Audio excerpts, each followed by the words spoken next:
Hello aspirants, welcome back to MP exam वाला। And as you know, जो हमारी important series चल रही है उसका नाम है संपूर्ण। In our Sampurna series we are discussing only the important session in only the important topics related to the mains examination of MPPSC. MPPSC के मेंस एग्जामिनेशन से रिलेटेड जो भी आपके इंपॉर्टेंट टॉपिक्स हैं हम उसको डिस्कस करने वाले हैं। और हाँ, ये जो आपके टॉपिक हैं these are not only important for your 2020 mains but yes, ये आपके लिए 2019 के मेंस के लिए भी इम्पॉर्टेंट है। और आज जैसा कि आप सभी को बोर्ड पे दिख रहा होगा, आज का जो हमारा इंपॉर्टेंट टॉपिक है वो है मुगल एम्पायर। जी हाँ, आज हम उसी मुगल एम्पायर की बात करने जा रहे हैं जिसकी वजह से क्या हुआ है, The Mughal Empire, which is credited to develop the Ganga Yamuna तहजीब in India, जो गंगा यमुना तहजीब इंडिया में डेवलप हुई है उसका क्रेडिट मुगल्स को जाता है बेसिकली। तो आज हम उसी मुगल एम्पायर के बारे में डिस्कस करेंगे। एक एक रूलर्स को हम उठाएंगे दैट मीन्स उसको लेंगे, देन उसके बारे में डिस्कस करेंगे कि आखिरकार वो कैसे आए, क्यों आए। और यहाँ पर सबसे इंपॉर्टेंट जो आपके मैक्सिमम क्वेश्चंस रेज होते हैं दैट इज अबाउट एडमिनिस्ट्रेशन को भी हम देखेंगे। और जैसा कि आप सभी को पता है बीच में एक ट्रांजिशन फेज भी आता है सूर एम्पायर का, सूर एम्पायर को भी हम देखेंगे। बिकॉज भले ही जो सूर एम्पायर का ट्रांजिशन है that is for 5 years but that 5 years are known as arteries of empire. मतलब कि उसमें कई सारे डेवलपमेंट आपके ऐसे भी हुए हैं जो कि कट कॉपी पेस्ट वाला सिस्टम चला है। मतलब कि सूर एम्पायर में ऐसे डेवलपमेंट्स हुए थे जिसको सेम टू सेम कॉपी करके अकबर ने भी चलाया, आगे जाके ब्रिटिशर्स ने भी चलाया। Getting the point or not? So that is why Mughal empire become very very important for you. So without wasting the time let's get into the discussion. तो जैसा कि आप सभी को दिख रहा है आज हम मुगल एम्पायर डिस्कस करने वाले हैं। मुगल एम्पायर का जैसा कि आप सभी को पीरियड यहाँ पे दिख रहा होगा 1526 to 40 and then this is the transition. फिर 1555 टू 1857, 1857 मतलब कि रिवोल्ट, बहादुर शाह लास्ट आपका रहेगा, उसके बाद डिक्लाइन हो जाएगा। हालांकि in this session in today we are not going to discuss, we are not going to catch the later Mughals. Getting the point or not? So today we will be discussing till Aurangzeb only. उसके बाद हम आपके जो letter Mughals रहेंगे वो हम modern में पढ़ेंगे। I hope the points are clear to you. तो सबसे पहले हम डिस्कस करने वाले हैं बैकग्राउंड। बैकग्राउंड अगर आपके दिमाग में सेट है तो बहुत अच्छी बात है। तो लेकिन अगर आपके दिमाग में बैकग्राउंड सेट नहीं है so you won't be able to catch the things more easily. तो जैसा कि आपको पता है लास्ट जो मेरा दिल्ली सल्तनत का था उसमें मैंने आपका डिक्लाइनिंग फेज बताया, किस तरीके से बाबर आया था। और आपका जो फर्स्ट बैटल ऑफ पानीपत है, फर्स्ट बैटल ऑफ पानीपत के बाद किस तरीके से बाबर ने आप कह सकते हो इंडिया पे कब्जा किया था। लेकिन बच्चों मैं आपको बता दूं, इंडिया जब आपकी दिल्ली सल्तनत थी, बेसिकली हम यहाँ दिल्ली सल्तनत डिस्कस नहीं कर रहे हैं बट बैकग्राउंड जानना आपके लिए इंपॉर्टेंट है। बिना बैकग्राउंड जाने आप जो फाउंडेशन है, जो मुगल एम्पायर की स्टैब्लिशमेंट है उसको नहीं समझ सकते हो। तो इसीलिए मैं आपको थोड़ा सा बताऊंगी। और बेसिकली यहाँ पे जैसा कि आप देख पा रहे हो, सबसे पहले तो यहाँ पर है बाबर। बाबर के बारे में बात हो रही है। इसको हम देखने से पहले मैं आपके लिए कुछ चीजें क्लियर करना चाहती हूँ, 1 मिनट, और हम देखेंगे कि वो चीजें क्या है। सबसे पहले तो बच्चों आपको ये पता होना चाहिए, जस्ट अ सेकेंड,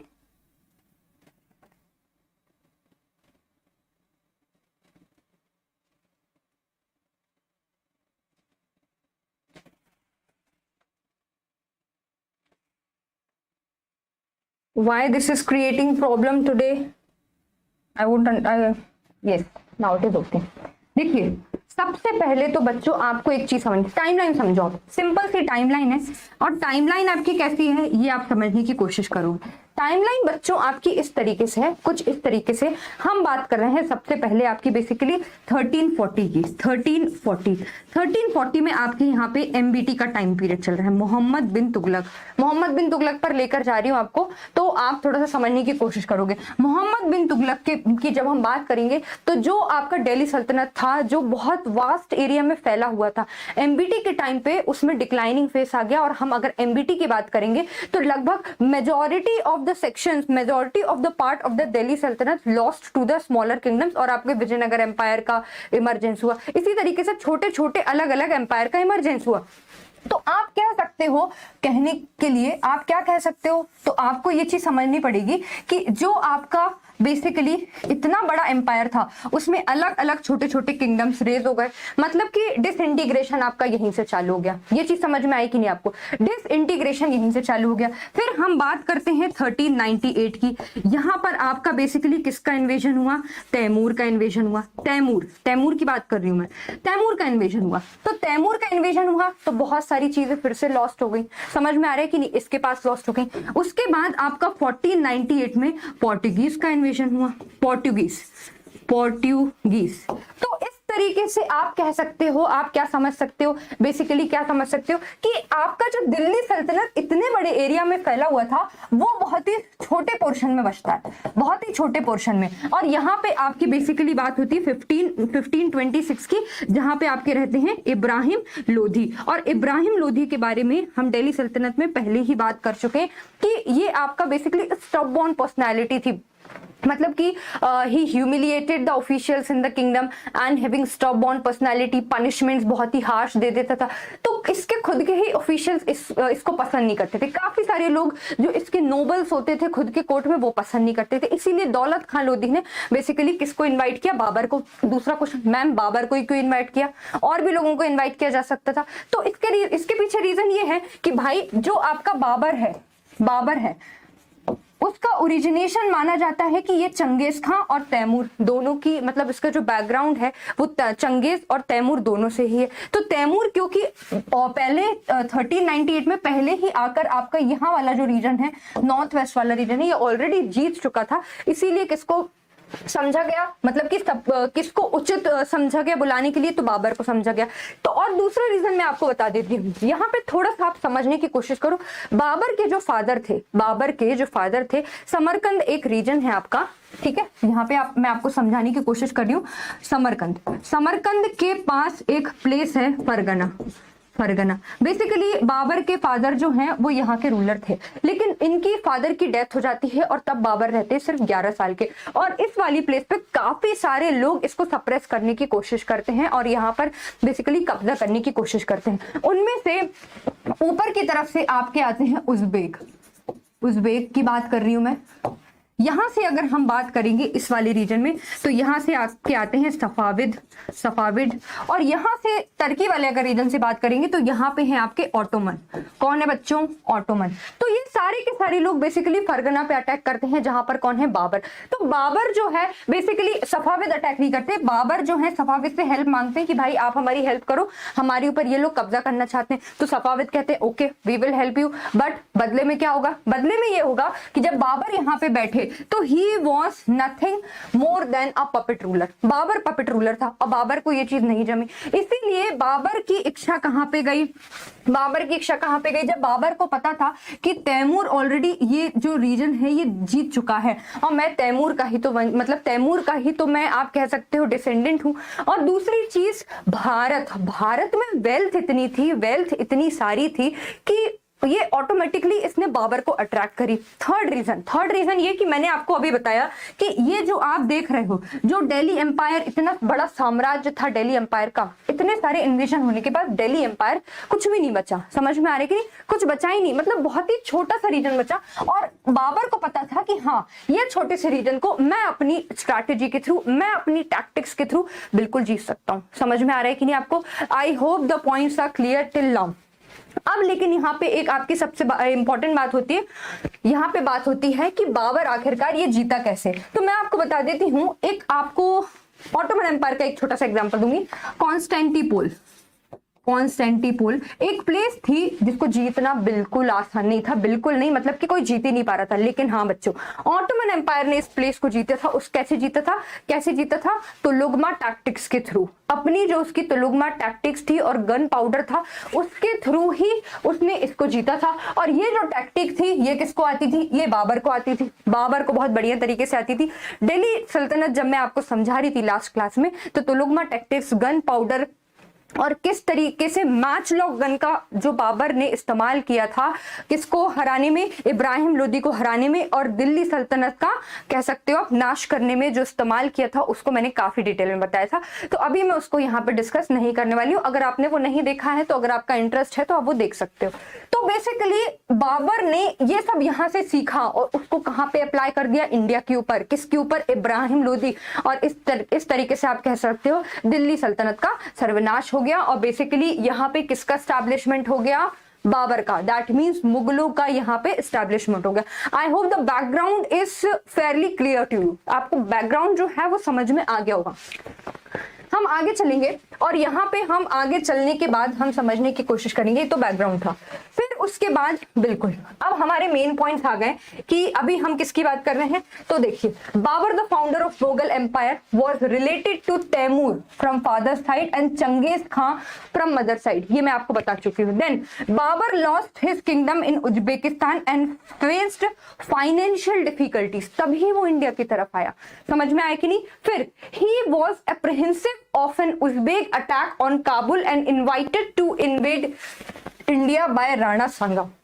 तो मैंने आपको उज्बेक का जो रिवोल्ट था, जो अटैक था, उसके बारे में भी आपको समझाया और फिर उन्होंने किस तरीके से सफाविद की हेल्प ली थी खुद को स्टैब्लिश करने के लिए। फिर these factors led Babur to turn towards India. So this was just the background जो कि मैं आपको काफी अच्छे से डायग्राम के थ्रू ऑलरेडी एक्सप्लेन कर चुकी हूँ। नेक्स्ट हम आगे देखेंगे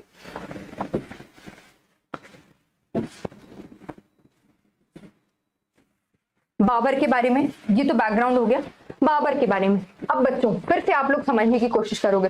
अब आपको क्या समझना है?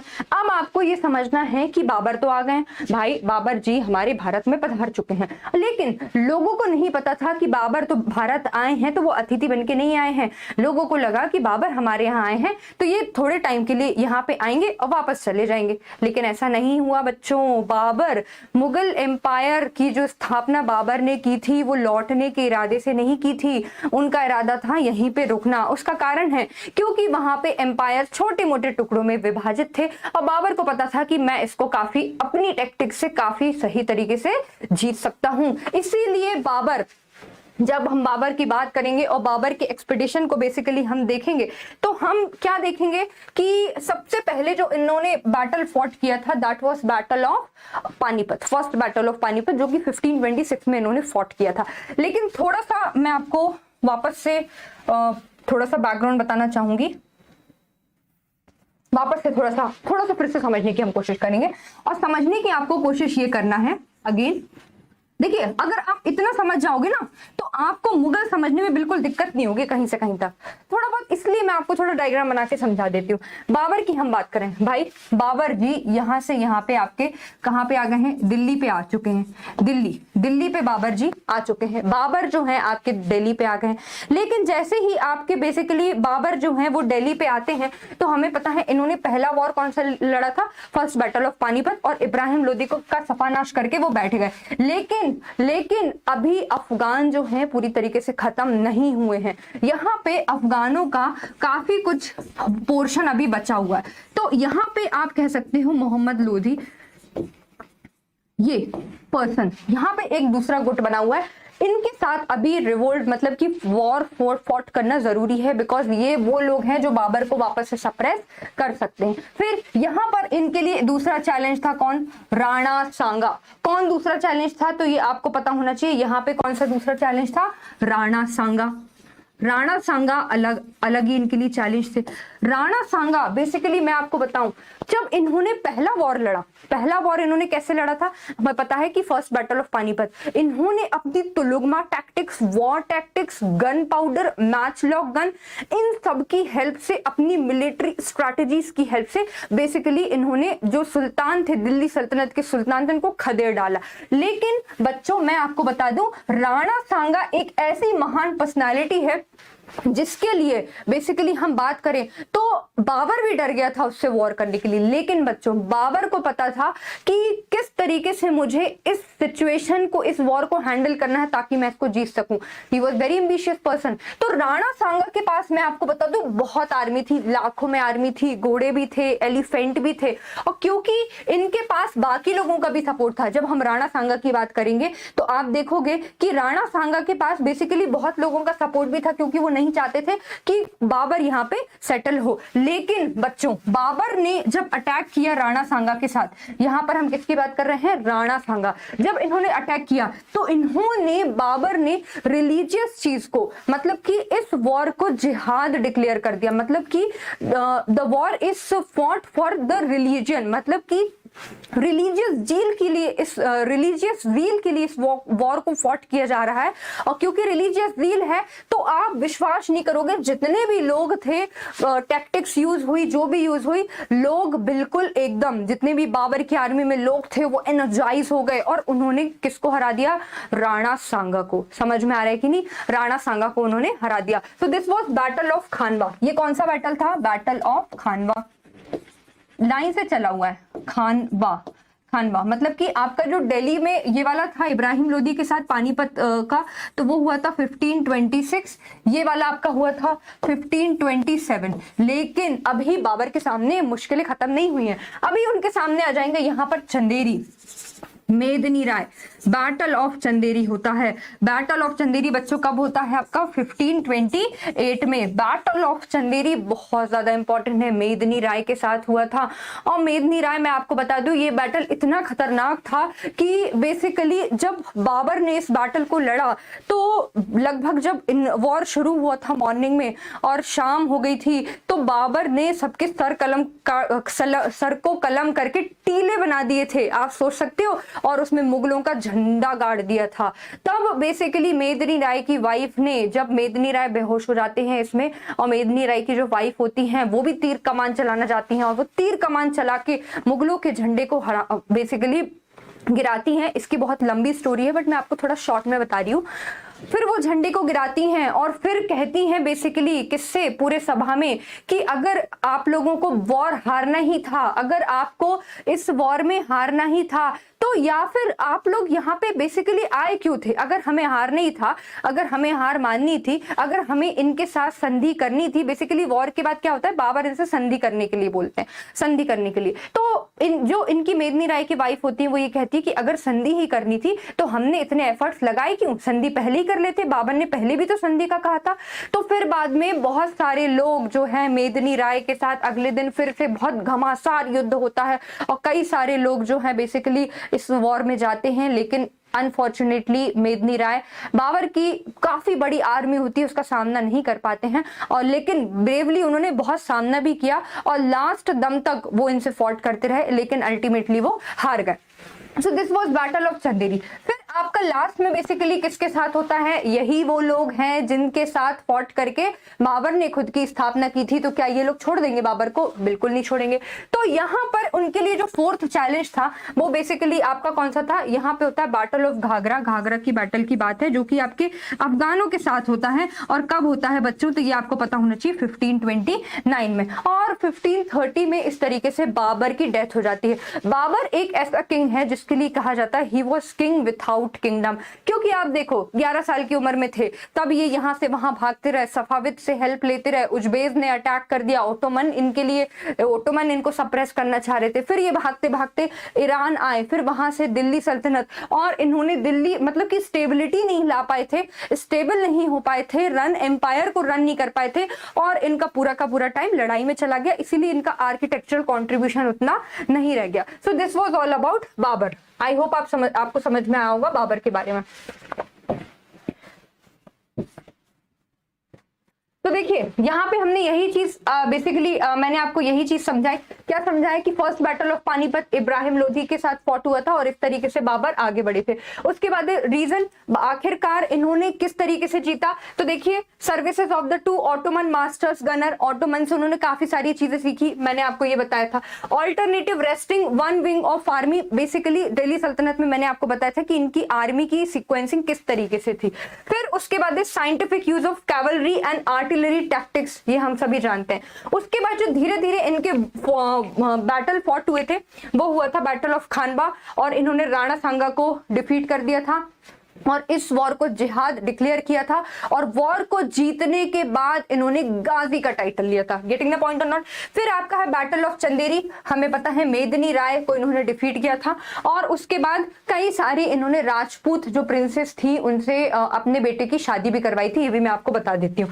फिर बैटल ऑफ घाघरा जो है वो बेसिकली महमूद लोधी के साथ हुआ था, जो कि अफगान थे, जिनकी एस्पिरेशन थी कि इस दिल्ली के जो थ्रोन है उसको हम वापस से एनेक्स कर लें और वहां पर से वापस से क्या हो जाए, थ्रोन हो जाए। Getting the point. So this was about Babur. Next, अब यहाँ पे हम बात करते हैं कि भाई आखिरकार बाबर के इन्वेजन का सिग्निफिकेंस क्या है। तो बच्चों आप ही मुझे बताओ, सबसे पहला तो सिग्निफिकेंस यही है कि establishment of Mughal rule in India. पहला, क्योंकि ये वापस जाने की इच्छा से नहीं आए थे, ये यहाँ स्टैब्लिश होने की इच्छा से आए थे। दूसरा इंपॉर्टेंस आप कह सकते हो कि Babur brought gunpowder into India. Gunpowder का यूज, देखिए एक बार यूपीएससी में भी ऐसा क्वेश्चन आया था, क्या गन पाउडर का यूज पहली बार इन्होंने ही किया। देखिए लार्ज स्केल पे इन्होंने ही किया है, लेकिन इसके पहले पोर्टुगीज भी आ चुके हैं 1498 में, उन्होंने भी गन पाउडर का काफी ज्यादा यूज किया हुआ है। समझ में आया कि नहीं। तो वॉर की बात देखें तो हाँ, पहली बार इन्होंने ही किया था गन पाउडर का। आर्टिलरी और जो आपकी तुलुगमा टैक्टिक्स है, जो ऑटोमन से ये सीख के आए हुए थे, है ना, उन्होंने उनका जो है बेसिकली यूज किया। सो ये सारे के सारे आपके बेसिकली किसके इंपॉर्टेंस हो जाते हैं, बाबर की इंपॉर्टेंस हो जाती है। समझ में आया। फिर उसके बाद जैसे कि हमें पता है एस्टैब्लिशमेंट, मुगल का एस्टैब्लिशमेंट हो गया, गन पाउडर, फिर नए वॉरफेयर टैक्टिक्स का यूज हुआ, फिर he proclaimed himself emperor of Hindustan and assumed the title of Padshah का टाइटल लिया। उसके बाद इन्होंने लोधीस को डिफीट किया। तो ये सारी की सारी आपके क्या कह सकते हो इंपॉर्टेंस है ऑफ द बाबर इन्वेजन। ठीक है। नेक्स्ट, ये आपके बाबर की खूबसूरत सी पेंटिंग है, आप देख सकते हो किस तरीके से ये आपको समझ में आ रहा होगा कि ये हमारे साइड के नहीं है, बेसिकली परगना जो मैंने आपको रीजन बताया समरकंद, उस तरीके की इन्होंने अटायर भी वॉर कर रखी है। दिख रहा है कि नहीं, कुछ पढ़ रहे हैं, ये उर्दू में लिखा हुआ है। देन इसके आप उसमें देख सकते हो कि ये कुछ कुछ प्लान्स छोटे छोटे कुछ बने हुए हैं डिजाइन, जो कि हमें दिखाता है उनकी स्टाइल को। फरगना और उधर पे जो आपकी जो स्टाइल्स प्रेवलेंट होती थी, कल्चर प्रेवलेंट होता था, ये उसको दिखाता है। नेक्स्ट, अब आपके बेसिकली कौन आते हैं, अभी हम बात कर रहे हैं आपके हुमायूं की। अब आपके कौन आएंगे बच्चों, तो आपको पता होना चाहिए, अब आपके आने वाले हैं हुमायूं। हुमायूं आपके लिए बहुत ज्यादा इंपॉर्टेंट है। अब हुमायूं क्यों इंपॉर्टेंट है मैं आपको बता देती हूँ। हुमायूं का जब टाइम पीरियड आया, देखिए सबसे पहले तो हम सबसे पहले देखेंगे क्या देखेंगे, अब आपके हुमायूं आएंगे, हुमायूं भाई साहब जी आएंगे। हुमायूं भाई साहब जी जब आते हैं, हुमायूं सक्सीडेड बाबर इन 1530, क्योंकि मैंने आपको बताया बाबर की 1530 में डेथ हो जाती है। He had to deal with the growing power of Afghans and Bahadur Shah of Gujarat. फिर उसके बाद मैं आपको बता देती हूँ, बेसिकली फिर से हम थोड़ा समझने की कोशिश करेंगे बच्चों। I don't know why this board is creating problem today.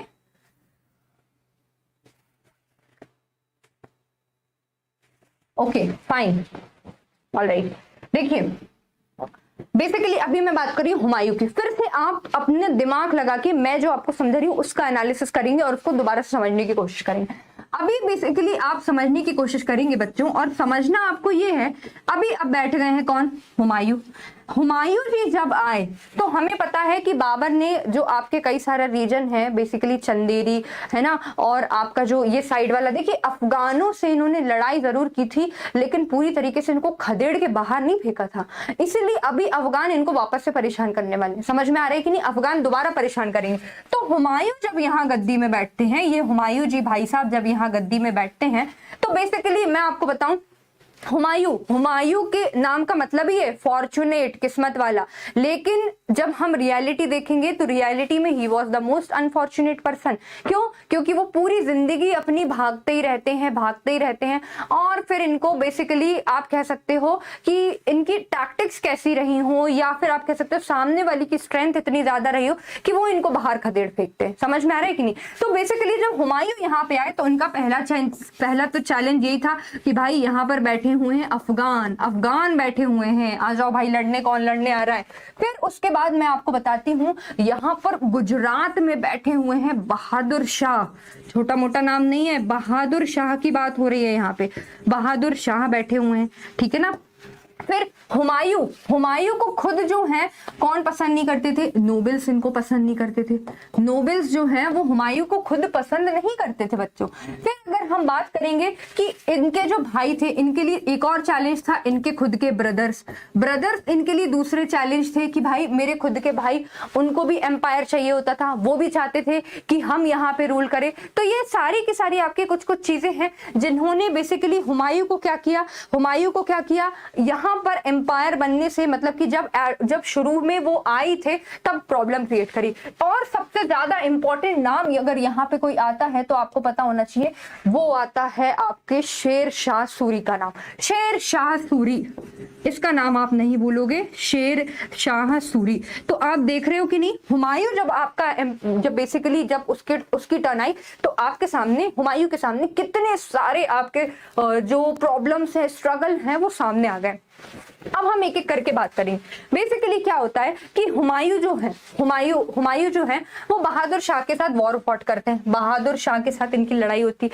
लेकिन बच्चों मैं आपको बता दूं, बहादुर शाह के साथ इनकी जो लड़ाई तो फॉट होती है, लेकिन बहादुर शाह के साथ एक अच्छी बात ये थी कि इनका साथ दे रहे थे पोर्चुगीज इनका साथ दे रहे थे, इसीलिए हुमायूं जो है इनको जीत नहीं पा रहे थे, बहादुर शाह को। लेकिन एक बार क्या होता है, एक बार की बात है, बेसिकली जब बहादुर शाह और पोर्टुगीज के बीच में, देखिए जहां ज्यादा मिठाई होती है, जहां पे ज्यादा मीठा होता है, वहां पर मधुमक्खी जरूर भिनकती है, यस और नो, या फिर आप कह सकते हो जहां ज्यादा मिठाई है वहां मक्खियां तो आएंगी। तो वही चीज है, इनके बीच में दोस्ती अच्छी थी, लेकिन बाद में कुछ प्रॉब्लम्स क्रिएट हो गई। क्या प्रॉब्लम क्रिएट हो गई? एक बार क्या होता है कि पोर्टुगीज जो है वो बहादुर शाह को मीटिंग के लिए बुलाते हैं कि हाँ बहादुर शाह जी आइए मीटिंग करिए हमसे। और बुलाते कहाँ है, ये स्टोरी है ना, यहाँ नाव में बुलाते हैं, बेसिकली नाव में बुलाते हैं और बोलते हैं आओ यहाँ अरेबियन सी में। तो बेसिकली राजा तो बहादुर शाह है, इनको बोलना चाहिए भाई हम क्यों आए, तुम आओ हम राजा हैं। लेकिन ये बहादुर शाह जी चले जाते हैं पोर्टुगीज से मिलने, और पता नहीं इनके साथ क्या हादसा होता है। बेसिकली एक इमेज बहुत अच्छी फॉर्म की गई है, उसमें दिखाया भी गया है कि ये जो है नाव से गिर जाते हैं, नाव पलट जाती है, कुछ तो भी हो जाता है और बहादुर शाह की डेथ हो जाती है। अब क्योंकि बहादुर शाह की डेथ हो गई तो वाह हुमायूं जी खुश, क्यों? क्योंकि हुमायूं का रास्ता साफ हो गया ना, समझ में आ रही कि नहीं, हुमायूं का तो रास्ता साफ हो गया। अब हुमायूं का रास्ता साफ हो गया मतलब कि गुजरात जो है वो हुमायूं ने जीत लिया, गुजरात जो है वो हुमायूं ने जीत लिया। लेकिन फिर बात करते हैं हम शेरशाह सूरी की। शेरशाह सूरी की जब हम बात करते हैं तो शेरशाह सूरी की हम बात करेंगे तो शेरशाह सूरी के ऊपर जब बेसिकली इनका जो शेरशाह सूरी है, इनका रियल नेम रहता है फरीद, है ना, फरीद रहते हैं, फरीद इनका जो है वो रियल नेम रहता है। एक्चुअली बिहार के एक राजा थे, उनको बेसिकली उनकी प्रोटेक्शन के लिए इन्होंने एक टाइगर को मारा था, इस शेर को मारा था, इसलिए उनका बाद में नाम क्या हो गया, शेरशाह सूरी। अभी हम शेरशाह सूरी के बारे में डिस्कस नहीं करें, we will discuss it later. अभी आप इतना समझने की कोशिश करेंगे कि इनका रास्ता साफ हो गया, इनको गुजरात मिल गया। फिर यहाँ पे ये अटैक करते हैं शेरशाह सूरी के ऊपर। शेरशाह सूरी को ये क्या करते हैं, पहली बार में तो हरा देते हैं, डिफीट कर देते हैं। अब जैसे ही शेरशाह सूरी को डिफीट करते हैं तो Sher Shah Suri was diplomatic, administration का बहुत ही महाज्ञानी। शेरशाह सूरी कहते हैं कि हम आपकी सुवेरेनिटी को एक्सेप्ट कर रहे हैं, हम आपकी सुवेरेनिटी को एक्सेप्ट कर रहे हैं, आप हमें किल मत करो, हम आपके अधीन हैं। तो हुमायूं कहते हैं वाह वाह वाह, मेरा तो काम हो गया, गुजरात मिल गया, यहाँ से अफगान जो ज्यादा बनते थे उसको भी मैंने दबा दिया। तो ये हुमायूं जो है ये क्या करते हैं, पार्टी करते हैं भाई कि हाँ चलो पार्टी करने का वक्त आ गया।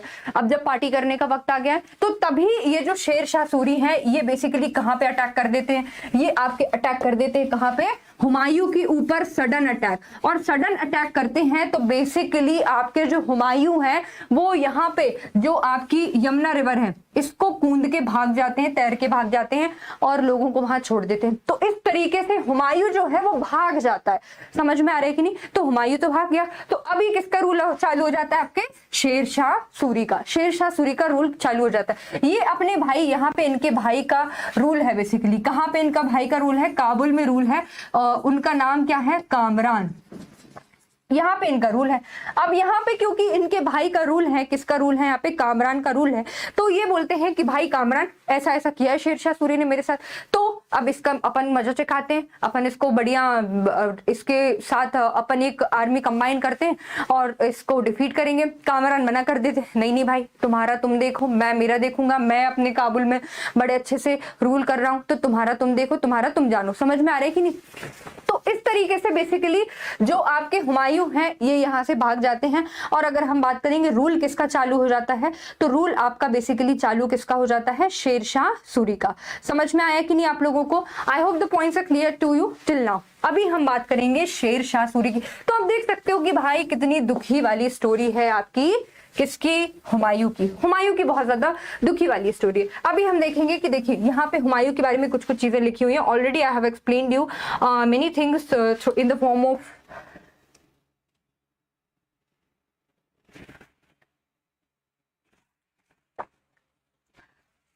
फ्लो चार्ट्स और डायग्राम के फॉर्म में मैंने आपको काफी कुछ एक्सप्लेन कर दिया। So just we will have look at once कि आखिरकार यहाँ पे क्या लिखा हुआ है। तो देखेंगे बाबर, हुमायूं ने सक्सीड किया बाबर को। उसके बाद जो ग्रोइंग पावर थी अफगान, बहादुर शाह, उन्होंने इसको बेसिकली डील किया। और किस तरीके से बहादुर शाह की नाव में जब वो मिलने जाते, मीटिंग में मिलने जाते और उनकी डेथ हो जाती है, ये हम देख ही चुके हैं। फिर he defeated in the battle of Chausa and Kannauj Sher Shah, forcing him to flee India and he flee away from India. किस तरीके से फ्ली हुए मैंने आपको बताया।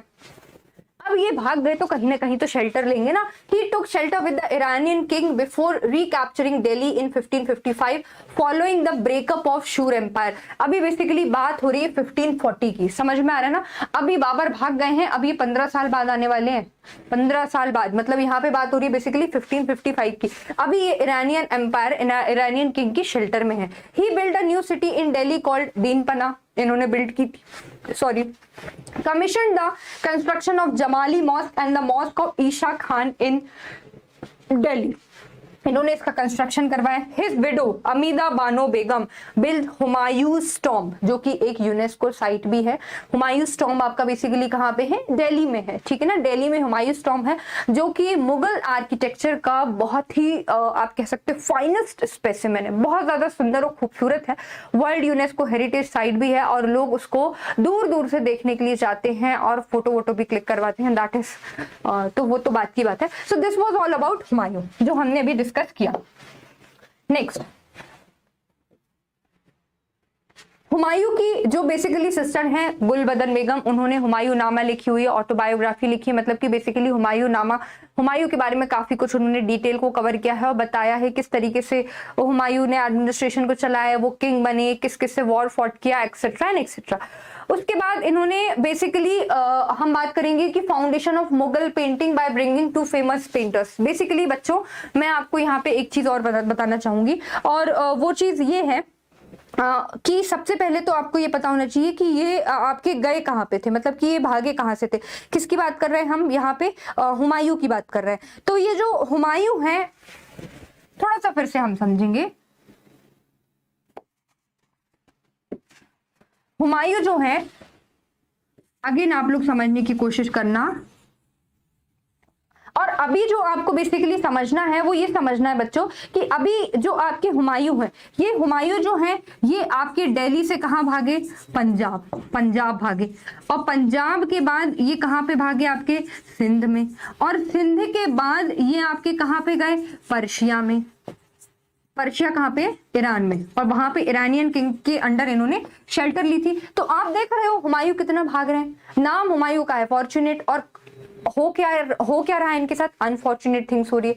तो वही मैं आपको बता रही हूँ कि ये पंजाब इस तरीके से भागते हैं और पर्शिया में जब ये ईरानियन के शेल्टर में लेते हैं, और जब 1555 में ये वापस आते हैं तो ईरान का कल्चर भी, पर्शिया का कल्चर भी इंडिया में साथ में लेके आते हैं। यही वो मतलब है कि he led the foundation of Mughal paintings by bringing to famous painter Mir Sayyid Ali and Abdul Samad to India from Persia. बाद में लेके आते हैं। Getting the point or not, getting the point or not, ये बाद में वहां पे रहते हैं और वहां के कल्चर से आप कह सकते हो इनका कनेक्शन हो जाता है, और वही कल्चर को ये कहाँ लेके आते हैं, इंडिया। और काफी कुछ जो आर्किटेक्चर में थोड़ा बहुत जो हमको चेंजेस देखने को मिला है, जो ये हुमायूं लेके आए थे, बेसिकली वो कैसे लेके आए थे, पर्शिया से इन्फ्लुएंस होने के बाद ही लेके आए थे। तो अभी आपको पूरी की पूरी स्टोरी समझ में आ रही होगी। तो ये आपके हुमायूं जी देख रहे हो आप, देख तो बड़े अच्छे रहे, बिल्कुल माला वाला डाले हुए हैं, हाथ में भी तलवार पकड़े हुए हैं, लेकिन बेचारे को बहुत ज्यादा भागना पड़ेगा। सी, अगर किसी के रिलीजियस सेंटिमेंट्स यहाँ पे हर्ट हो जाती है तो मुझे अज्ञानी मान के माफ कर देना, बिकॉज इंटरेस्ट के लिए थोड़ा बहुत किसी के बारे में कभी कभी तारीफ भी करनी पड़ती है, और इंटरेस्ट को डेवलप करने के लिए कभी कभी किसी को ह्यूमिलिएट भी करना होता है। सो this is all about study. आपका काम है पढ़ना, ना कि यहाँ पे डिबेट करना, ठीक है। नेक्स्ट, अभी हम बात करने वाले हैं किसकी, अब आ गए हैं आपके बादशाहों के बादशाह शेर शाह सूरी। शेर शाह सूरी की बात कर रहे हैं, जो शेरों में भी शेर हैं। शेर शाह सूरी बहुत ज्यादा स्ट्रैटेजिक, विजनरी और एडमिनिस्ट्रेशन का बहुत ज्ञान था इसको। किसकी बात कर रही हूं मैं, शेर शाह सूरी की। शेर शाह सूरी को एडमिनिस्ट्रेशन का बहुत ज्यादा ज्ञान था। इसका एडमिनिस्ट्रेशन इतना ज्यादा बढ़िया था, इतना ज्यादा बढ़िया था कि जो आपके ब्रिटिशर्स हैं, जो वेस्टर्न कंट्रीज से आए थे, यूरोप से आए थे, उन्होंने भी इसका एडमिनिस्ट्रेशन को फॉलो किया। Not only that, Akbar the great, जो जिसके नाम के आगे द ग्रेट लगा है, उसने भी शेर शाह सूरी के जो एडमिनिस्ट्रेशन है उसको फॉलो किया था। इसलिए शेर शाह सूरी आपके लिए बहुत ज्यादा इंपॉर्टेंट हो जाते हैं। शेर शाह सूरी की जब मैं बात करूंगी तो आपको ये भी पता होना चाहिए बच्चों कि जो शेर शाह सूरी हैं, इनका टाइम पीरियड बहुत ही छोटा रहा है, जैसा कि आपको दिख रहा है 1540 टू 1545, 5 साल का इनका रूल रहा था। और अगर इनकी डेथ नहीं होती तो आप कह सकते हो कि इंडिया में काफी कुछ बहुत बढ़िया डेवलपमेंट होता, और शायद इनके एज को उस टाइम का गोल्डन एज भी कहा जाता। अनफॉर्चुनेटली 5 साल में ही इनकी डेथ हो गई थी, और इसलिए काफी कुछ ज्यादा डेवलपमेंट नहीं हो पाया। लेकिन उन 5 सालों में भी उतना डेवलपमेंट, उतना स्ट्रैटेजिकली डेवलपमेंट इन्होंने किया जो पूरे मुगल्स में शायद कोई नहीं कर पाता, अनटिल और अनलेस अगर सूर एम्पायर यहां पर नहीं आया होता। इसीलिए इस टाइम पीरियड को आर्टरीज ऑफ द डेवलपमेंट भी कहा जाता है। समझ में आया कि नहीं? तो हम अभी बात करने वाले हैं किसकी बच्चों, शेर शाह सूरी की। शेर शाह सूरी की हम बात करेंगे, और शेर शाह सूरी को हम समझने की कोशिश करेंगे कि भाई आखिरकार इन्होंने क्या क्या किया है। देखो, सबसे पहले तो आपको पता होनी चाहिए, he is the founder of Sur dynasty and second Afghan empire. Original नाम इनका फरीद था। रूल लास्टेड फॉर 5 years, हमें पता है 5 साल तक इनका रूल बेसिकली चला। आप देख सकते हो शेर शाह सूरी काफी ज्यादा स्ट्रैटेजिक दिख रहे हैं कि नहीं, दिख रहे हैं कि नहीं। गले में माला वाला कुछ नहीं है, मतलब ये दिखा रहा है कि उनका जो मेन एम था वो कुछ और ही था, एडमिनिस्ट्रेशन को बढ़िया करना, किंग को पावरफुल करना। ये सारा का सारा एम किसका था, शेर शाह सूरी का, जो कि उनके चेहरे से ही हमको रिफ्लेक्ट हो रहा है। यस और नो?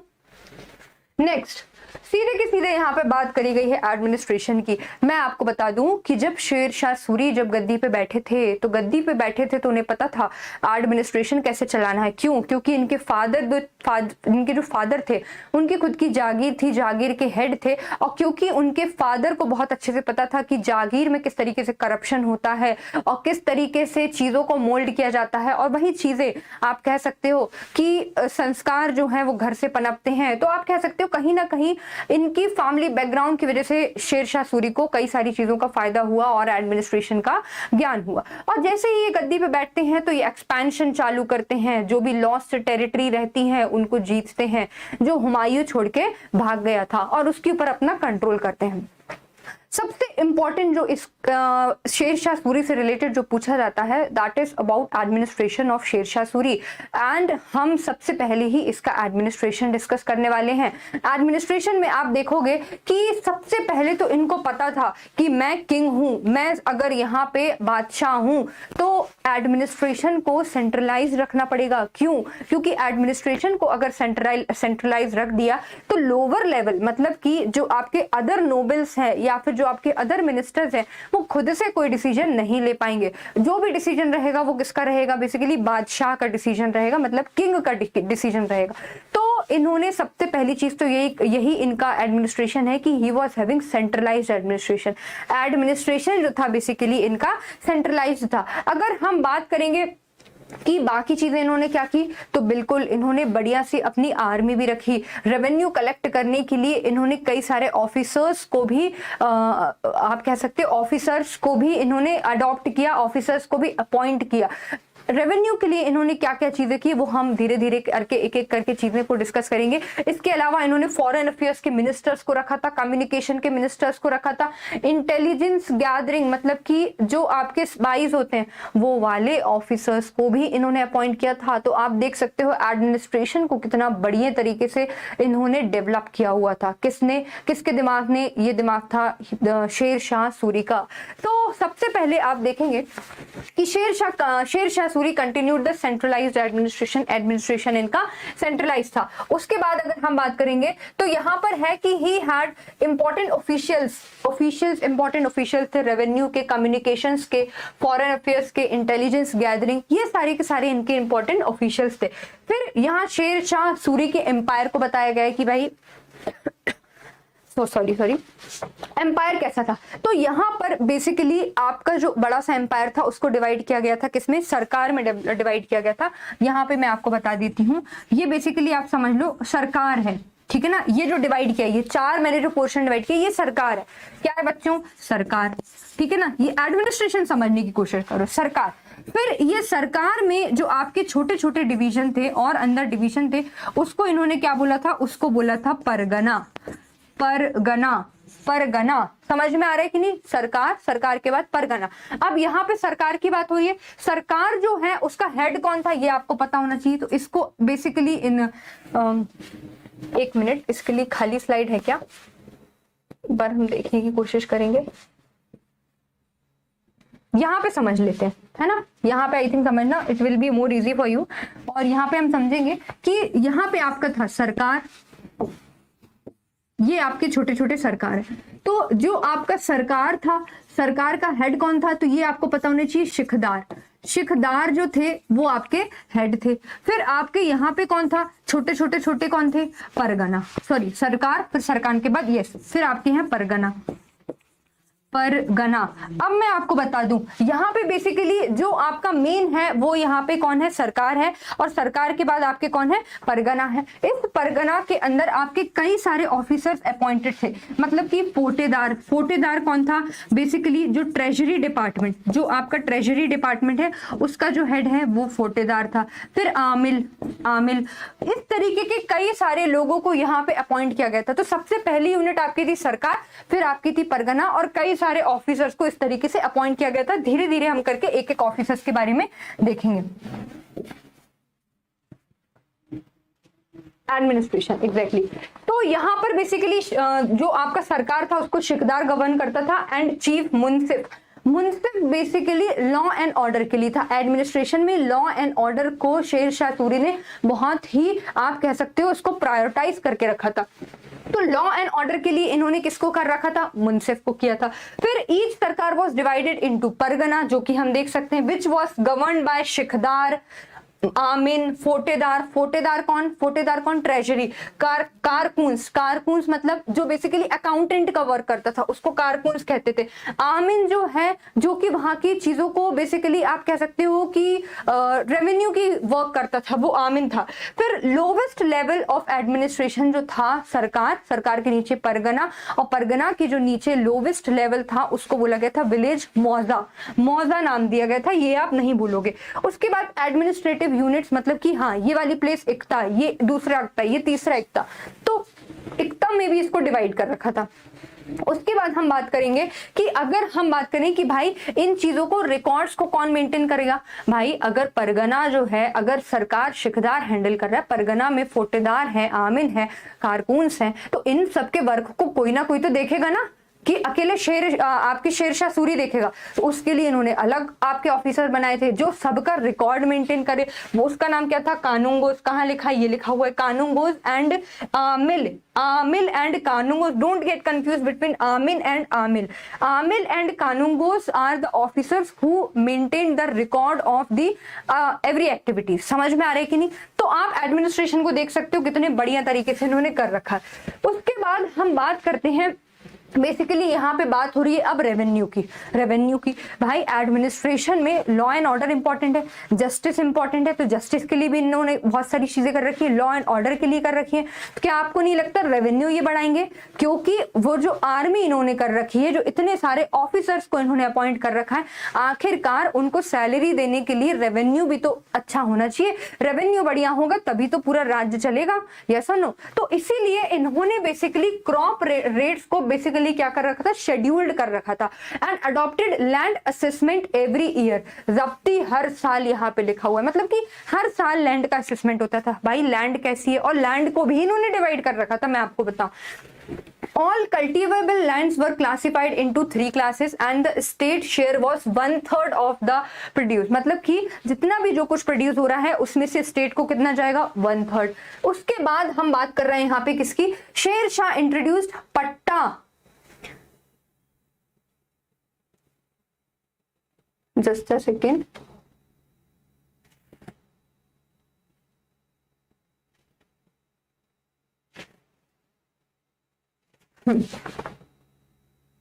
एक्सट्रीमली सॉरी बच्चों, दोस्तों सॉरी, कभी कभी गड़बड़ हो जाता है। एग्जैक्टली ही इंट्रोड्यूस्ड पट्टा। पट्टा मतलब कि एक पेशेंट को कितना अमाउंट पे करना है उसको डिसाइड कर रखा था इन्होंने।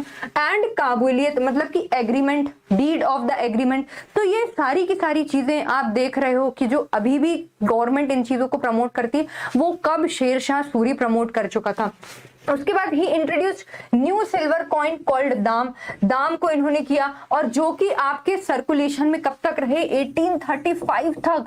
ब्रिटिशर्स तक इसके जो बेसिकली सिक्के थे, सिल्वर के कॉइन थे, दाम, वो कितने लास्ट लॉन्ग तक आप कह सकते हो सर्कुलेशन में रहे हैं।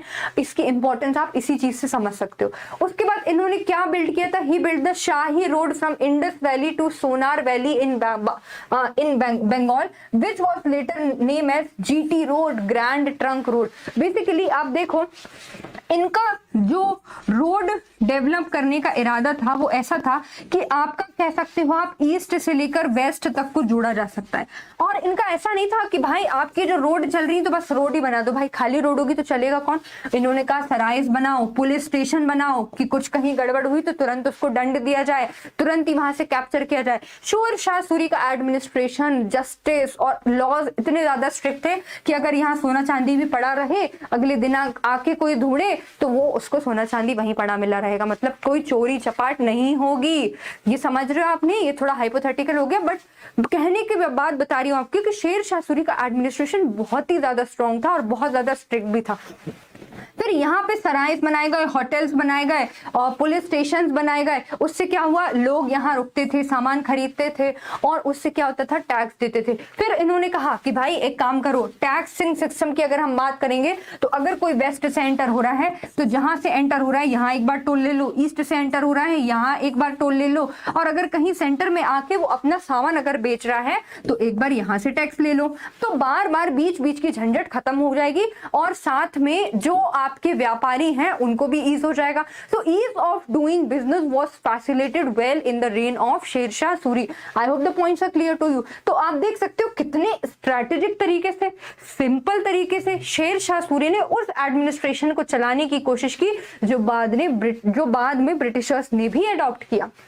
नेक्स्ट उसके बाद he also build sarais lodging that serve as post office and many of them developed into market town. जैसा मैंने आपको बताया कई सारी और भी चीजें यहाँ डेवलप की थी जो बाद में मार्केट टाउन की तरह डेवलप हो गई क्योंकि लोग वहां से सामान वामान खरीदने लगे थे।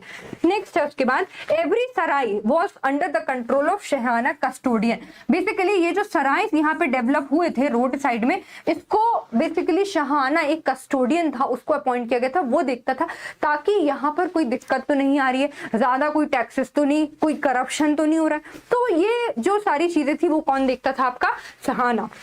Next Sher Shah Suri followed the practice of branding horses from Alauddin Khilji and maintained his personal royal force called Khalsa Kal. Basically branding of horses जो मैंने दिल्ली सल्तनत में अलाउद्दीन खिलजी के टाइम पे आपको समझाई थी, वो चीज शेर शाह सूरी ने भी अडॉप्ट की। इससे ये दिखाता है कि शेर शाह सूरी हमेशा अच्छी चीजों को भी सीखता था जो आपके पहले के रूलर्स लेके आए थे। तो ये चीज आपको भी करनी चाहिए। अगर आपको कुछ चीज किसी की सही दिखाई देती है तो आप उसकी अच्छी चीजों को ले लो और बुरी चीजों को बाहर कर दो। समझ में आया कि नहीं? तो हम इतिहास इसलिए ही पढ़ते हैं, हमें ताकि इतिहास से चीजों को सीखने को मिले और हम उसको अपनी लाइफ से कोरिलेट कर पाए और अपनी लाइफ से कोरिलेट करने के बाद हम उन गलतियों को ना दोहराएं। नेक्स्ट इंपॉर्टेंट ऑफिशियल्स की हम बात कर रहे थे, दीवाने वजारत, वजीर, वजीर बेसिकली आपके रेवेन्यू एंड फाइनेंस के होंगे, ऑब्वियस सी बात। फिर यहाँ पे है दीवाने अरीज जो कि आपके इंचार्ज ऑफ आर्मी, दीवाने अरीज बलबन ने भी इंट्रोड्यूस किया था दिल्ली सल्तनत में, जो कि आर्मी का ही आपका हेड था। फिर है दीवाने रिसालत, सॉरी दीवाने रिसालत जो कि फॉरेन मिनिस्टर था। दीवाने इंशा मिनिस्टर फॉर कम्युनिकेशन, क्योंकि कम्युनिकेशन गैप अगर हो गया किसके बीच में, किंग और मिनिस्टर के बीच में, किंग और पीपल के बीच में, तो किंग फिर कम्युनिकेशन गैप से बाहर ही हो जाएगा। समझ में आ रहा है कि नहीं? इसीलिए आप लोगों को भी ये चीज पता होनी चाहिए कि कम्युनिकेशन गैप नहीं होना चाहिए। इंसान में सोशलाइजेशन का फैक्टर जरूर मौजूद होना चाहिए। सोशलाइजेशन होगा तभी आप लोगों की प्रॉब्लम समझ पाओगे, प्रॉब्लम से डील कर पाओगे और बाकी की सारी चीजों को अंडरस्टैंड करने में इजी होगा। नेक्स्ट बरीद, बरीद बेसिकली इंटेलिजेंस ऑफिसर्स थे, स्पाइसेस थे, जो कि सारी की सारी इंपॉर्टेंट इंफॉर्मेशन को लेके किसके पास जाते थे, शेरशाह सूरी। अभी आप देखो कि सेम टू सेम जो आपका एडमिनिस्ट्रेशन है ना, यही अकबर ले लेगा, मतलब कट कॉपी पेस्ट, वहां से कट किया, शेरशाह सूरी गए, अपने में कॉपी करा और पेस्ट कर दिया। समझ में आया कि नहीं? सो दिस वाज अकबर।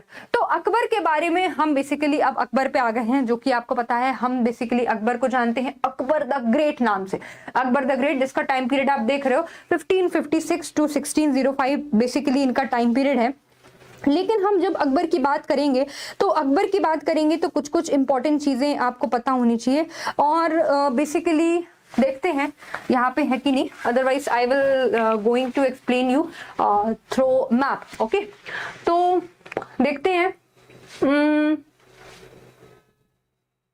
ठीक है, ठीक है, थोड़ा सा कम है, मैं आपको बता देती हूँ, फिर से हम समझने की कोशिश करेंगे बच्चों, स्टे ट्यून्ड। देखिए यहाँ पे आपके अकबर जी हैं। कौन है? अकबर। अकबर अभी आके आपके गद्दी पे बैठे हुए हैं। अकबर, अकबर जब गद्दी पे बैठे थे तो अकबर जब गद्दी पे बैठे थे तब वो बहुत ज्यादा छोटे थे, small, he was a child, ये चाइल्ड थे। लेकिन इनकी जो रिएजेंट थी, मतलब रिएजेंट नहीं आप कह सकते हो, इनकी जो देखभाल करती थी वो थी महामंगा। महामंगा इनकी देखभाल करती थी महामंगा, और महामंगा का जो बेटा था उसका नाम था आदम खान। क्या नाम था? आदम खान। बेसिकली आपके जो अकबर हैं, सॉरी, अकबर बहुत छोटे थे जब हुमायूं की डेथ हो गई थी। अकबर बहुत ज्यादा छोटे थे जब हुमायूं की डेथ हो गई थी, और क्योंकि अकबर छोटे थे लेकिन अकबर के पास ऐसे कई सारे लॉयल पीपल थे, लॉयल मिनिस्टर्स थे जिन्होंने अकबर का साथ नहीं छोड़ा और अकबर को नेक्स्ट मुगल एम्परर घोषित कर दिया था। और उनके पीछे ये सारी की सारी स्टोरी चली थी। महामंगा ने इनको बड़ा किया था क्योंकि इनका ये अपने माता पिता से पिछड़ गए थे, तो महामंगा ने बड़ा किया था। और इनके साथ अकबर के साथ बड़ा कौन हुआ था साथ में? आदम खान। एक और अकबर के बहुत इंपॉर्टेंट करीब जो थे उनका नाम है बैरम खान। बैरम खान, बैरम खान। देखिए जिस मुगल एम्परर की अभी तक हमने बात की है ना, बाबर की, फिर हुमायूं की, फिर बीच में शेरशाह सूरी आ गए, ये एम्पायर इतना बड़ा है नहीं, अभी है नहीं। मुगलों की हम बात करेंगे तो आप समझ सकते हो कि थोड़ा लाहौर तक फैला हुआ था, थोड़ा बहुत दिल्ली, और आप यहाँ पे उत्तर प्रदेश, बिहार और बंगाल वाला रीजन, ये इतना रीजन, और हाँ थोड़ा सा गुजरात भी आप समझ सकते हो। अभी बहुत ही कम एरिया है इनके पास। किसके पास? मुगलों के पास ज्यादा एरिया नहीं है। अभी जब अकबर की बारी आएगी ना, तब धीरे धीरे करके आप देखोगे, और धीरे धीरे करके अकबर जो है इतने से इतना बड़ा साम्राज्य अपना फैलाते हैं। कैसे फैलाते हैं मैं आपको बताती हूँ। अकबर की बात हो रही है, अकबर के ये जो रिएजेंट है, ये जो नोबल हैं, ये जो मिनिस्टर हैं, ये बहुत ज्यादा लॉयल है, बहुत ही ज्यादा लॉयल है। ये अकबर जब छोटे होते हैं तो बैरम खां एक के बाद एक्सपीडिशन करते हैं, एनेक्सेशन करते हैं और मुगलों में एक एक करके एरिया को जोड़ते हैं। और लेकिन विक्ट्री किसकी होती है? विक्ट्री किसकी मानी जाती है? जोड़ते तो ये हैं, विक्ट्री मानी जाती है अकबर की। क्यों? क्योंकि ये जीतते ही अकबर के लिए है। तो आप देख सकते हो, no doubt Bairam Khan was very loyal, बहुत ज्यादा लॉयल होते हैं अकबर के लिए। और धीरे धीरे करके यहाँ पे लाहौर जीतते हैं, ये लाहौर के बाद यहाँ पे आपका काबुल वाला जो रीजन है उसको जीतते हैं, और धीरे धीरे करके सिंध ये जो पोर्शन है इसको जीतते हैं, और यहाँ पे एक्सपैंड करते हैं किसको? मुगल एम्पायर को। कौन एक्सपैंड करता है यहाँ पे? मैं किसकी बात कर रही हूँ? बेसिकली बैरम खां की बात कर रही हूँ। फिर मैं आपको बता दूं, लेकिन अकबर के सामने अकबर की बात हो रही है, यहाँ पे और भी ज्यादा आप कह सकते हो स्ट्रगल, अभी भी इनके लिए और भी गुट थे। जैसे कि यहाँ पे आपका एक गुट था बेसिकली उज्बेक का यहाँ पे ग्रुप था, जो कि अभी अकबर के अपोज में था। और यहाँ पे हम बात करेंगे, यहाँ ये वाला जो रीजन है, यहाँ पे आपके थे मिर्जा हकीम, जो कि अकबर के बेसिकली फॉस्टर ब्रदर थे, हाफ ब्रदर थे किसके, अकबर के। मैं किसकी बात कर रही हूँ यहाँ पे, किसकी बात की है बच्चों मैंने, मिर्जा हकीम की बात कर रही हूँ। तो बेसिकली ये क्या करते थे, मिर्जा हकीम और उज्बेक, जब अकबर ने मतलब एक बेसिकली जब अकबर के मिलिट्री ने उज्बेक को हराने की कोशिश की, तो इन्होंने किसकी वाहवाही करना चालू कर दी, बेसिकली मिर्जा हकीम की। मतलब कि हमारा लीडर कैसा हो, मिर्जा हकीम जैसा हो, ये सब आपका बेसिकली चालू हो गया। तो इस तरीके से उन्होंने सबसे पहले तो आप कह सकते हो उज्बेकों को भी हराया है। किसने हराया है, बेसिकली अकबर के रेन ने। फिर उसके बाद यहाँ मिर्जा हकीम की बात हो रही है, मिर्जा हकीम को भी इन्होंने बाद में डिफीट किया। बेसिकली मिर्जा हकीम तो मैं आपको बताऊं, इनको लगा कि हाँ अगर भाई मेरी इतनी वाहवाही हो रही है तो मुझ में कुछ तो होगा, तब तो हो रही है। तो ये चले जाते हैं भाई अकबर से लड़ने, लेकिन हार जाते हैं। तो इस तरीके से ये वाला पोर्शन और वहां वाला पोर्शन जो है वो किसके अंडर में आ जाता है, मुगलों के अंडर में आ जाता है। लेकिन मैं आपको बता दूं, जब अकबर यहाँ पे बैठे होते हैं, अब अकबर हो गए भाई बड़े, 17 साल के हो गए। अकबर जब 17 साल के होते हैं तो लोग इनके कानों में क्या कर देते हैं, बातों को भर देते हैं। क्या, कानों को फूंक देते हैं, कानों में फूंक मार देते हैं। क्या मार देते हैं, भाई तुम 17 साल के हो गए, अभी तक बैरम खां ही सारी की सारी चीजें जीत रहा है। और बैरम खां पता है क्यों जीत रहा है, इसीलिए जीत रहा है ताकि वो आगे किंग बन जाए, वो आगे मुगल एम्परर बन जाए। लेकिन मैं आपको बता दूं, बैरम खां के मन में ऐसा था नहीं कुछ भी, लेकिन अकबर के कान उस टाइम कच्चे थे। तो इन्होंने बोला अच्छा ऐसी बात है, बैरम खां को बुलाया जाए दरबार में।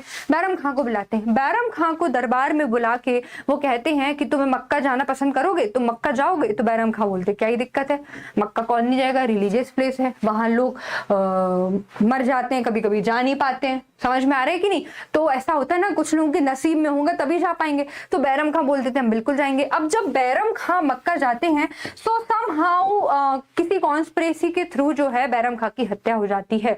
और बैरम खां की जब हत्या हो जाती है तो बैरम खां की जो वाइफ रहती हैं, उनकी जो वाइफ रहती है उनसे कौन शादी कर लेता है, अकबर शादी कर लेते हैं। और इन्हीं के बेटे रहते हैं अब्दुल रहीम, जिन्हें खाने का टाइटल मिल जाता है अब्दुल रहीम।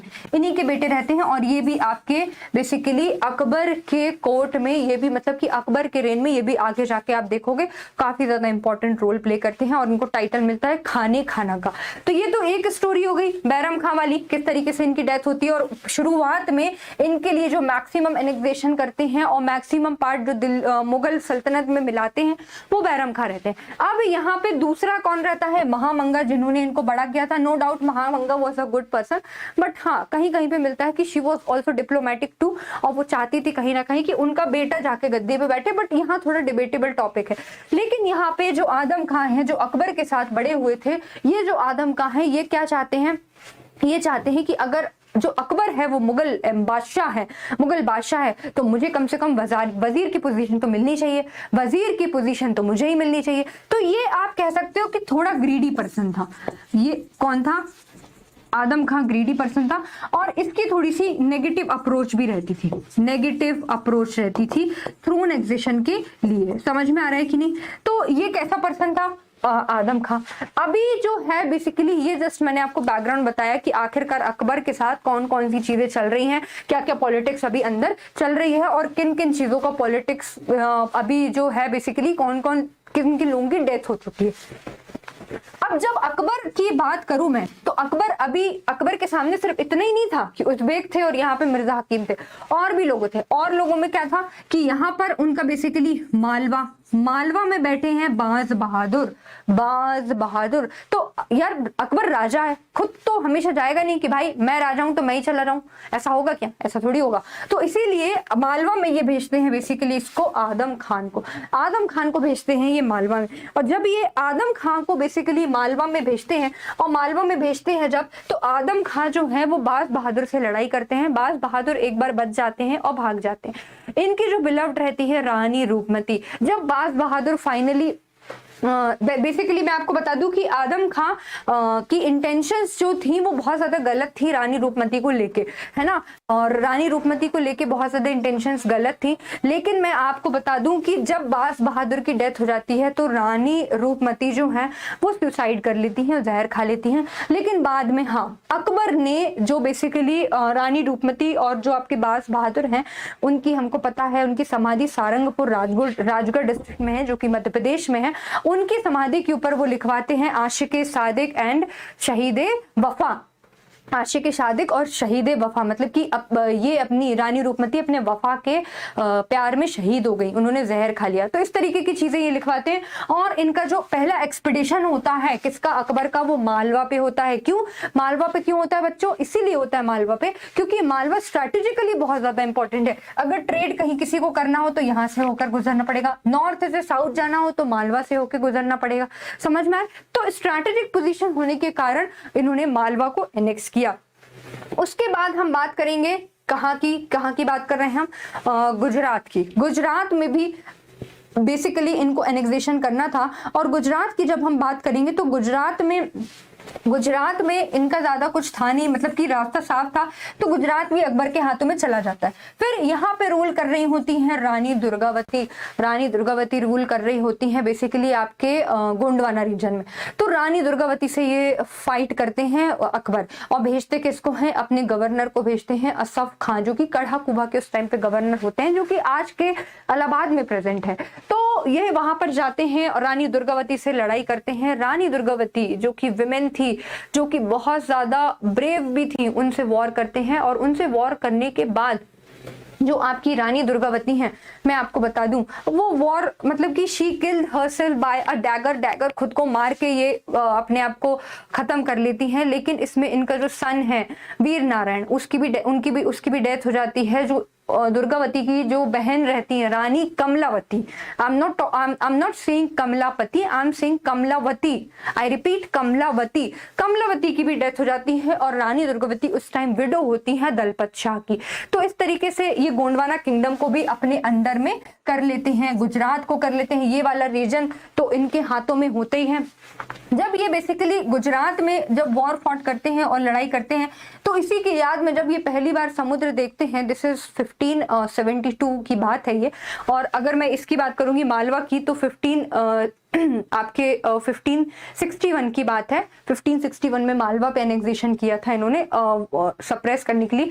दुर्गावती की बात करूंगी तो 1564 है। उसके बाद ये जब यहाँ पे ये वॉर फॉट करते हैं तो इसके बाद इसके ऑनर में ये फतेहपुर सीकरी को बनवाते हैं कि मैंने आखिरकार गुजरात को भी जीता है। इसके बाद जो आपके अकबर हैं ये साउथ में जाने की कोशिश करते हैं और फिर ये आपके 1591 में असीरगढ़ पे हमला करते हैं। असीरगढ़ पे हमला करने के बाद उसको जीतते हैं और लास्ट में 1601 में भी अकबर का जो लास्ट एक्सपीडिशन होता है वो भी आपका असीरगढ़ होता है, बुरहानपुर।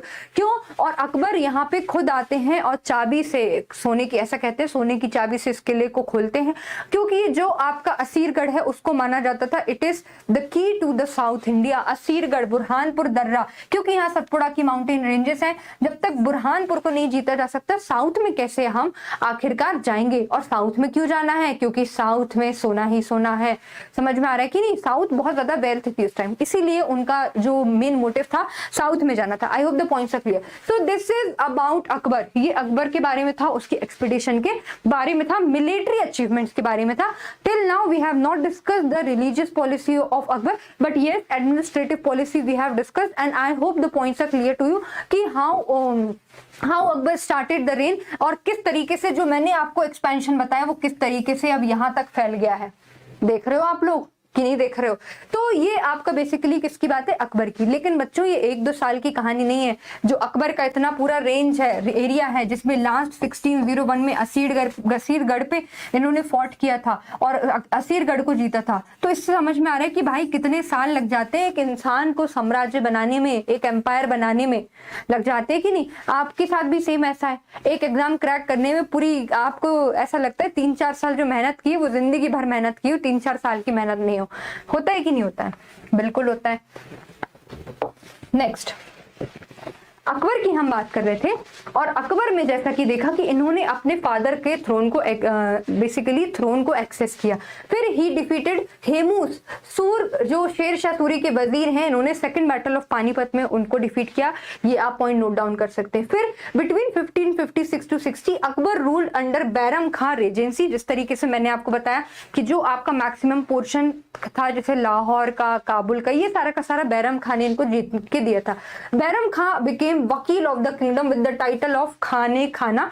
और बैरम खां के बाद सेम टाइटल आपका किसने लिया था, अब्दुल रहीम ने, जो इनके बेटे थे। In 1576, Akbar defeated Rana Pratap in the Battle of Haldi Ghati and most of the Rajput ruler accepted his suzerainty.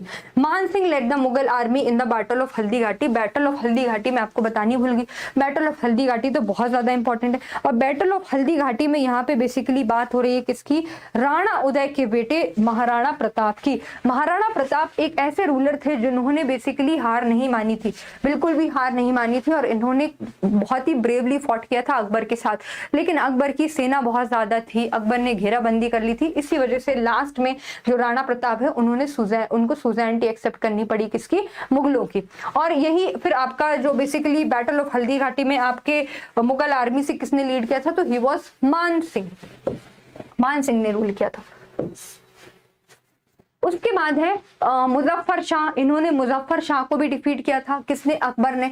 और उसके बाद इन्होंने बुलंद दरवाजा बनवाया फतेहपुर सीकरी में, इस ऑनर मतलब this is he made this to commemorate the victory of Gujarat. फिर उसके बाद है Akbar gradually enlarged the Mughal empire to include much of the Indian subcontinent. और किस तरीके से उसने एक एक चीजों को इंक्लूड किया अकबर ने, वो हम ऑलरेडी देख चुके हैं। तो ये आपकी बेसिकली अकबर की फोटो दिखाई गई है, किस तरीके से अकबर आप देख सकते हो अटायर वॉर किए हुए हैं, तलवार वलवार और बहुत कुछ, और हैलो का सिंबल भी पीछे दिखाया गया है। सो दिस इज ओके।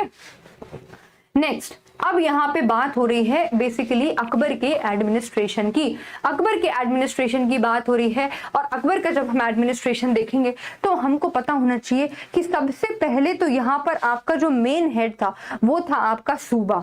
कौन था, सूबा यहाँ पे हेड था। और जो सूबा है उसको बेसिकली सूबा को हेड कौन करता था, कंट्रोल कौन करता था, सूबेदार, और जिसके पास बहुत सारी पॉलिटिकल और मिलिट्री रिस्पॉन्सिबिलिटीज होती थी। फिर सूबा के बाद आपके जो बेसिकली आते हैं, तो सूबा के बाद बहुत सारे आपके ऑफिशियल्स भी होते हैं। कौन कौन से ऑफिशियल्स होते हैं, दीवान, बख्शी, सद्र और काजी। ये सारे के सारे आपके ऑफिशियल्स होते हैं किसमें सूबा में। जैसे कि इसमें जिस तरीके से हमारा एडमिनिस्ट्रेशन होता है ना, नेशनल, नेशन, फिर स्टेट, फिर आपका डिस्ट्रिक्ट, विलेज, इस तरीके से ये भी वहीं वैसे ही चलता है ऐसे। फिर जागीर, आपके बेसिकली एम्पायर को कैसे डिवाइड किया गया था ये बताया। जागीर किसको देते थे, जागीर किसको देते थे, जिस तरीके से इख्ता दिया जाता था ना दिल्ली सल्तनत में, बेसिकली किसको देते थे, नोबल्स को या मिनिस्टर्स को या फैमिली को। तो रॉयल फैमिली और नोबल्स के पास जो लैंड रहती थी वो जागीर थी। नेक्स्ट है आपका खालसा, रिजर्व खालसा लैंड, जो कि हमने देखा था अलाउद्दीन खिलजी के टाइम पे तब बहुत ज्यादा थी। ये वही उसी टाइप से खलीसा है, और ये आपका रॉयल एक्सचेकर्स के पास सबसे ज्यादा होती थी। फिर है आपका इनाम जो है ये रिलीजियस लीडर्स को दिया जाता था, रिलीजियस। तो ये तीनों की तीनों चीजें आपको याद रखनी है। Next, yes, Mughal empire at the death of Akbar. अभी बात हो रही है कि आखिरकार जो मुगल एम्पायर था वो अकबर की डेथ के टाइम कैसा था। तो आप देख सकते हो यहाँ पे आपको दिख रहा होगा,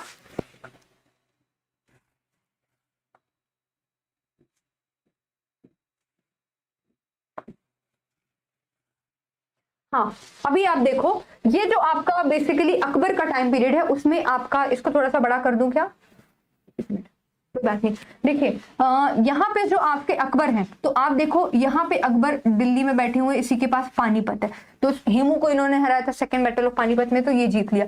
मुल्तान इनके कब्जे में है, लाहौर इनके कब्जे में, टाटा इनके कब्जे में, काबुल इनके कब्जे में, कश्मीर भी इनके पास है, अजमेर भी आप देख रहे होंगे, यहाँ अहमदनगर गुजरात, इन्होंने यहाँ पे मुजफ्फर शाह को हराया था, याद है कि नहीं। फिर इन्होंने बाज बहादुर को हरा के मालवा भी जीता था कि नहीं। ये गोंडवाना दिख रहा होगा आपको, गोंडवाना दिख रहा है कि नहीं। उसके बाद यहाँ पे खानदेश को भी ये जीत चुके थे।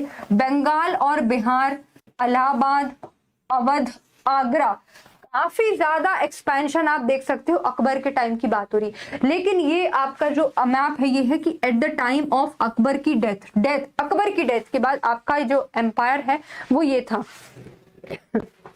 सॉरी, अभी जब इनके बेटे जहांगीर आने वाले हैं तब आप देखोगे कि किस तरीके से एम्पायर और जो है डिस्ट्रक्ट हो जाएगा, और आप कह सकते हो कि बेसिकली ज्यादा एक्सपेंशन कुछ होगा नहीं, लेकिन हाँ थोड़ा बहुत अभी कुछ एक्सपेंशन होने वाला है, थोड़ा बहुत कुछ कंसोलिडेशन भी होगा, उसके बारे में हम देखेंगे। तो ये आपकी बेसिकली बात हो रही है किसकी बात हो रही थी, Mughal empire at the death of Akbar, मतलब अकबर ने इतनी सारी चीजों को एक्सपैंड किया था और जीता था। नेक्स्ट है यहाँ पे आपकी लोकल गवर्नमेंट। हम अभी एडमिनिस्ट्रेशन देख रहे थे अकबर के एडमिनिस्ट्रेशन में लोकल गवर्नमेंट में बेसिकली परगना एंड सरकार वर सब डिवीजन ऑफ प्रोविंसेस मतलब कि सबसे पहले आपका सूबा था ना, तो सूबा के अंदर का ही डिवीजन है ये परगना और सरकार। फौजदार लॉ एंड ऑर्डर के लिए इन्होंने मेंटेन किया था। फिर अमल गुजार, जैसे माल गुजार शब्द सुना है ना आपने, जिनके पास खूब सारी लैंड होती थी, गांव में होते थे पुराने जमाने में माल गुजार, वैसे ही अमल गुजार land assessment and revenue collections इसके चीफ होते थे। फिर उसके बाद हम बात करेंगे लैंड रेवेन्यू एडमिनिस्ट्रेशन की बात हो रही है।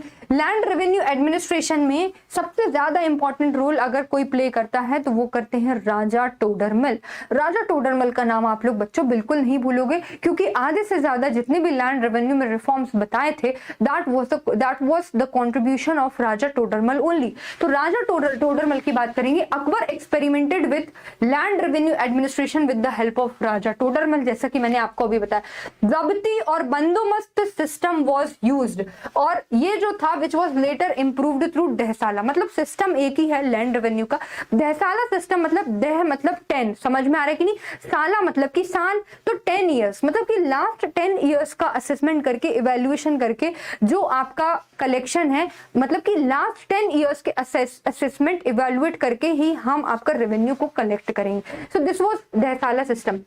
फिर यहाँ पे लिखा है Dahsala system fixed revenue on the average yield of land based on previous 10 years, जो मैं अभी आपको बता रही थी। फिर बटाई मतलब बटाई समझ रहे हो, बटाई मतलब कि किंग और आपकी प्रजा, मतलब किंग एंड स्टेट के बीच में बांटा जाएगा, मतलब जितना भी प्रोड्यूस होगा उसमें से आपका यहाँ पे लिखा होगा कि फिक्स्ड प्रपोर्शन, फिक्स्ड कुछ अमाउंट का, जैसे 1/3 कर लो या 1/5, कितना किंग को जाएगा और कितना प्रजा रखेगी। तो दिस वाज बटाई मतलब बांटना। इसी बटाई सिस्टम को यहाँ पे घोला बख्शी सिस्टम भी कहा गया है। इसको आप याद रखोगे। घोला बख्शी सिस्टम जो है आपसे बेसिकली 3 मार्कर में पूछा जा सकता है। समझ में आया कि नहीं।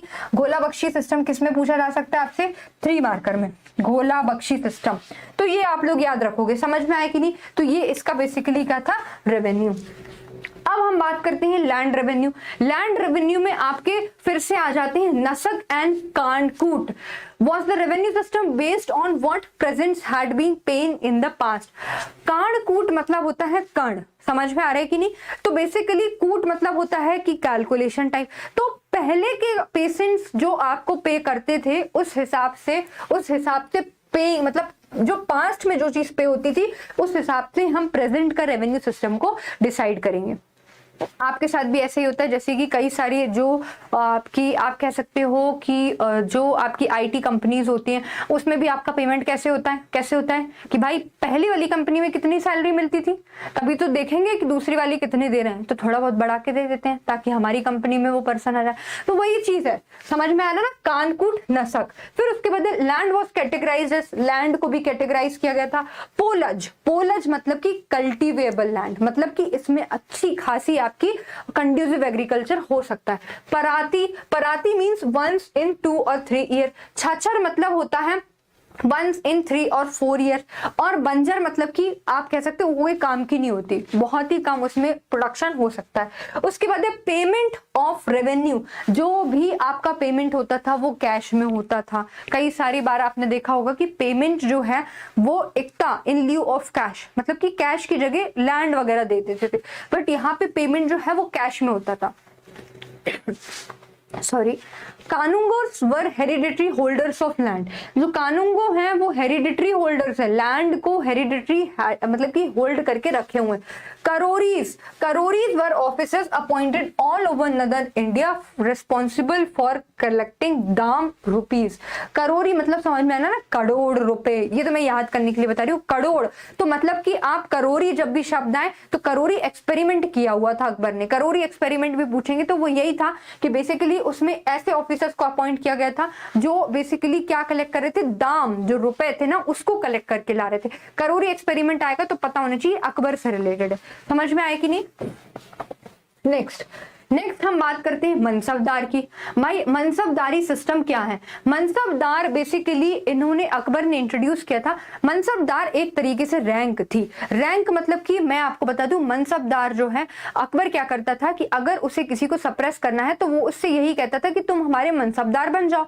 तो मनसबदार क्यों? क्योंकि मनसबदार एक स्टेटस था, रैंक थी। तो एक किसी को मान लो 1500 मनसबदार है, 1500 का मनसबदार है या ये 2000 का मनसबदार है, तो लोगों में आप कह सकते हो एक्साइटमेंट होती थी कि भाई मुझे भी मेरी मनसबदार की पोस्ट को बढ़ाना है। तो लोग इसीलिए भी सुजैनिटी एक्सेप्ट कर लेते थे। तो मनसबदारी जो सिस्टम है वो अकबर ने इंट्रोड्यूस किया था। इस मनसबदार सिस्टम में अगर हम बात करेंगे कि आपकी कौन कौन सी चीजें आती हैं, तो आपको ये पता होना चाहिए बेसिकली मनसबदार जो है इसमें 3 स्किल्स के ग्रेडेशंस थे। जैसे मैं आपको बता रही थी ना, पोस्ट ऊपर नीचे। तो आपके मनसबदार है तो 500 जाट और बिलो इट। फिर आमिर है तो बिटवीन 500 टू 2500 आमिर ए उम्दा है तो अबव 2500 के इनके पास जाट रहेंगे। और रैंक को डिवाइड किया गया था जाट और सवार में। बेसिकली जाट जो थी वो आपकी पर्सनल स्टेटस था, पर्सनल रैंक आप कह सकती हो, ये रैंक थी। और सवार मतलब कि the number of horses a military man can hold, या मिलिट्री मैन उसको रख सकता है। तो दिस वाज सवार। तो इस तरीके से इन्होंने बेसिकली स्टेटस को किसी भी ऑफिशियल के, किसी भी मिलिट्री मैन के ऑफिशियल्स को बढ़ाने और कम करने का ये काम करता था मनसबदार। जाट जो है, Zat fix the personal status and salary, जो कि मैंने आपको बताया ये पर्सनल स्टेटस था। And sawar rank indicated the number of sawar maintained by the person. Every sawar had to maintain at least 2 horses. और आपके जो सवार थे उसमें मैंने आपको बताया कि नंबर ऑफ हॉर्सेस कितने रखे हुए, तो हर एक को कम से कम 2 घोड़े तो रखने ही रखने। कितने रखने? 2। तो sorry, the mansab rank was not hereditary. जो मनसब की रैंक है, स्टेटस की रैंक है, वो हेरिडिटरी नहीं है। क्यों नहीं है भाई? अगर फादर का स्टेटस कुछ है तो जरूरी है कि सन का भी स्टेटस वही रहेगा। क्योंकि अकबर जो था, अकबर द ग्रेट था, तो क्या उसके बाद जहांगीर भी जहांगीर ग्रेट बन पाया? इसीलिए यही कारण है कि जो स्टेटस थी, पर्सनल स्टेटस था, उसको हेरिडिटरी नहीं बनाया गया। समझ में आया? And mansabdar were paid by assigning jagir. और मनसबदार का पेमेंट कैसा होता था? जागीर दे देते थे। जागीर लैंड हम देख चुके हैं। और उसमें से जो भी आपका कल्टिवेबल, आपका जो भी अमाउंट निकलता था, जो भी प्रोडक्शन निकलता था, उसी से इनका फिर क्या होता था? गुजारा चलता था। समझ में आया कि नहीं? Religious policy. अकबर खत्म नहीं हुआ है बच्चों, बोर मत हो जाना, अकबर अभी बचा हुआ है। एडमिनिस्ट्रेशन ही हमने इतना देखा हुआ है। रिलीजियस पॉलिसी की बात करेंगे हम अकबर की, तो अकबर की रिलीजियस पॉलिसी में आप देखोगे कि अकबर बहुत ज्यादा, आप कह सकते हो, स्ट्रेटेजिक पर्सन था। Akbar used religion as a prime mover for his safe politico administrative conditions. मतलब कि अकबर ने रिलीजन का कैसे यूज किया? अकबर ने जो आपके प्रिजनर्स ऑफ वॉर का कन्वर्जन है उसको रोका, सबसे पहली बात ये आपको पता होनी चाहिए। दूसरी चीज आपको पता होनी चाहिए भाई, प्रोसेलिटाइजेशन नहीं होगा, मतलब फोर्सफुल कन्वर्जन नहीं होगा फ्रॉम हिंदू टू मुस्लिम, इसमें कन्वर्जन नहीं होगा। तीसरी चीज, डिमोलिश नहीं होगा किसी भी तरीके के टेम्पल्स को, किसी भी तरीके के मस्जिद को, घर को, या किसी भी तरीके के जो एजुकेशन इंस्टीट्यूट है उसको नहीं तोड़ा जाएगा और उसको किसी भी तरीके से दूसरे रिलीजन में नहीं कन्वर्ट किया जाएगा। फोर्थ चीज जो अकबर की रिलीजियस पॉलिसी थी उसमें उसने ये किया कि भाई राजपूत प्रिंसेस से भी उन्होंने मैट्रिमोनियल अलायंस को एस्टैब्लिश किया ताकि उनको वॉर में सपोर्ट मिल सके, एडमिनिस्ट्रेशन में, पॉलिटिक्स में, मिलिट्री में सपोर्ट मिल सके। तो राजपूत प्रिंसेस को भी उन्होंने, आप कह सकते हो, रॉयल ट्रीटमेंट दिया इन हिज रॉयल किंगडम, उनके साथ बहुत ही अच्छे से बर्ताव किया और किसी भी तरीके का forceful conversion, forceful religious acceptance, उनके ऊपर किसी भी तरीके का दबाव नहीं डाला। उसके बाद 1582 में इन्होंने खुद का एक रिलीजन भी लेके आए थे, दीन इलाही। और दीन इलाही इसमें एक्चुअली क्या था कि this religion Din Ilahi was having the crux of all the good things of all the other religions. बाकी सब रिलीजन से जो भी अच्छी बातें थी वो सारी की सारी आपके किसमें थी, दीन इलाही में थी, जो इन्होंने 1582 में लेके आए थे। सुलह ए कुल, ये दूसरी चीज लेके आए थे। सुलह ए कुल की बात अगर मैं करूंगी तो उसमें उन्होंने क्या किया था, he take all the religion in his hand. इसके बाद इन्होंने इबादत खाना 1575 में बिल्ड किया था। बेसिकली ज्यादा बड़ा नहीं था, एक छोटा सा रूम टाइप का है इबादत खाना। अगर आप गए हो तो आपने देखा होगा। इबादत खाना में बेसिकली हर रिलीजन से स्कॉलर को ही invited, very important and intelligent scholars from all the religion, and there they used to discuss all the religious aspects, what are the lacunas, what are the challenges and what are the good things which is inherited in your religion. So these are all the things which was discussed basically in the ibadat khana, so that the Mughal emperor can become more secular. समझ में आ रहा है कि नहीं? तो उन्होंने इस तरीके का इबादत खाना को भी बिल्ड किया था। आप कह सकते हो कि अकबर जो है अचीवमेंट्स के कारण द ग्रेट नहीं बना है, क्योंकि अभी तक कई सारे रूलर्स ऐसे आए हुए हैं जिन्होंने एक्सपेंशन किया है, जिन्होंने मनी के नीड से, वेल्थ के नीड से, या एम्बिशियस या इंपीरियलिस्ट पॉलिसी की नीड से किसी न किसी तरीके से अपना एक्सपेंशन किया है और एम्पायर को बिल्ड किया है। लेकिन अकबर जो है बेसिकली जाने जाते हैं अपनी रिलीजियस पॉलिसी के लिए। That is why he is known as Akbar the great. I hope the points are clear to you. So यही आपकी, जो मैंने आपको समझाया है, यही आपका बेसिकली इस स्लाइड में लिखा हुआ है। कुछ अगर आपका दूसरा कुछ है तो एक झरोका दर्शन है, ये मैंने आपको नहीं बताया। Jharokha Darshan was introduced by Akbar to broaden the acceptance of imperial authority as a part of popular faith. Imperial authority को एक्सेप्ट करना है, ना कि किसी और चीज को। Mohammad Husain was Akbar's favourite calligrapher and was honoured with Zarin ए कलाम। कैलीग्राफर की बात करी गई है जो काफी कुछ लिखता होगा इनके लिए, वो बताया गया है।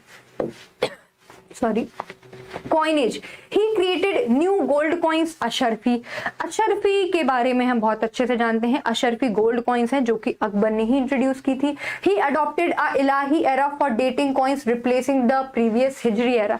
बेसिकली इलाही, दीन इलाही के बाद इन्होंने इलाही एरा 1584 में स्टैब्लिश किया था और वो बेसिकली हिजरी एरा को खत्म करता है। Inscribed Persian poetry on coins to praise the ruler. Basically Persian poetry को भी इन्होंने क्या किया था, प्रेस किया हुआ था।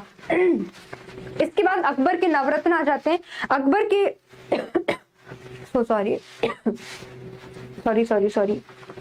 अकबर के नवरत्न की बात करेंगे तो हम जस्ट एक बार नजर डाल लेते हैं। अबुल फजल एक राइटर थे जिन्होंने आईने अकबरी, अकबरनामा को लिखा हुआ है। अब्दुल रहीम खाने खाना जो कि बैरम खां के बेटे थे, पोइट थे, ट्रांसलेटर थे, इन्होंने बाबरनामा को टर्किश में ट्रांसलेट किया है। बीरबल बेसिकली आप सभी को जानते हो, अकबर बीरबल की कहानी बहुत फेमस है। ये उनके कमांडर थे और काफी ज्यादा आप कह सकते हो डिप्लोमेटिक पर्सन थे। फिर आप कहें मिर्जा अजीज कोका को जब इन्होंने, अभी मैं आपको जब बता रही थी किसके बारे में, मैं आपको बता रही थी बेसिकली आपको मिर्जा हकीम के बारे में बता रही थी। तो मिर्जा हकीम को जब इन्होंने हराया था तो मिर्जा अजीज कोका को ही वहीं का गवर्नर बनाया था। ये फॉस्टर ब्रदर थे अकबर के, builder of mausoleum, also known as कोटाल ताश फोस्टा ब्रदर थे अकबर के, he build a mausoleum for himself at the time of Jahangir के टाइम पे इन्होंने खुद का एक मसोलियम बनवाया था। फिर है आपके फैजी, फैजी जो है इन्होंने लीलावती को पर्शियन में ट्रांसलेट किया था, जो कि भास्कर ने लिखी थी गुप्त एज के टाइम पे। उसके बाद है राजा मान सिंह, राजा मान सिंह एक मनसबदार थे जो बहुत ज्यादा ब्रेव फाइटर थे, ब्रेव आप कह सकते हैं मिलिट्री कमांडर थे। राजा टोडरमल, राजा टोडरमल फाइनेंस मिनिस्टर थे और जितनी भी revenue policy, revenue reforms Akbar के टाइम पे आई थी वो सारी की सारी राजा टोडरमल ने की थी। Finance minister, Akbar bestowed on him the title of दीवाने अशराफ, ये उनको टाइटल दिया गया था। फिर है आपका फकीर अजीउद्दीन, फकीर अजीउद्दीन जो कि एक चीफ एडवाइजर थे अकबर के कोर्ट में। फिर हैं आपके तानसेन, तानसेन का नाम संगीत की नगरी, संगीत की जब हम बात करते हैं तो अगर सबसे पहले किसी का नाम आता है तो वो तो आता है तानसेन का। तानसेन अपनी बादल राग से अपने बहुत सारी सुंदर सुंदर राग ये गाते थे और उस राग को गाने के बाद ये सबका दिल भी जीत लेते थे। ऐसा कहते हैं कि दीपक राग गाते टाइम, वैसे तो तानसेन की बहुत अच्छी सुंदर सुंदर स्टोरीज हैं बट अभी वो मैं आपसे डिस्कस नहीं करती हूँ, वो हम बाद में कभी फिर कभी डिस्कस करेंगे। और जो बेसिकली तानसेन है ऐसा कहते हैं कि दीपक राग गाते टाइम इनकी डेथ हो गई थी, ये जल गए थे। ठीक है, अब हम बात करते हैं बेसिकली आर्ट की। आर्ट की बात हो रही है अकबर के टाइम की, तो आर्ट में आप देखोगे हजनामा, a collection of 1200 paintings was created during Akbar's रिंग, मतलब पेंटिंग्स का कितना बढ़िया यहाँ पे चल रहा है ये आप देख सकते हो। फिर European style of paintings, European style of paintings भी इंट्रोड्यूस हुई थी किसके टाइम पे, अकबर के टाइम पे। उसके बाद है जसवंत एंड दासवान, ये फेमस दो कोर्ट में पेंटर्स थे, किसके कोर्ट में, अकबर के कोर्ट में। उसके बाद है पर्शियन पोइट्स, पर्शियन पोइट्स भी, ये तो पेंटर्स हो गए, पोइट्स भी आए थे, अबुल फजल और उनका भाई अबुल फैजी। उसके बाद हिंदी पोएट भी थे तुलसीदास जिन्होंने रामचरितमानस लिखी है। तो आपसे पूछा जा सकता है कि तुलसीदास किसके कंटेम्प्रेरी है, तो आपको पता होना चाहिए ये अकबर के कंटेम्प्रेरी है। उसके बाद बात करेंगे कि इन्होंने कई सारे चीजों का ट्रांसलेशन भी किया है, साथ में एक ट्रांसलेशन डिपार्टमेंट भी इन्होंने स्टैब्लिश किया है ताकि जो चीजों का ट्रांसलेशन हो रहा है टर्किश से पर्शिया में, हिंदी से पर्शिया में, वो अच्छे से हो सके। फिर the Razmnama is a Persian translation of Mahabharata. Akbar period was known as renaissance of Persian literature in India.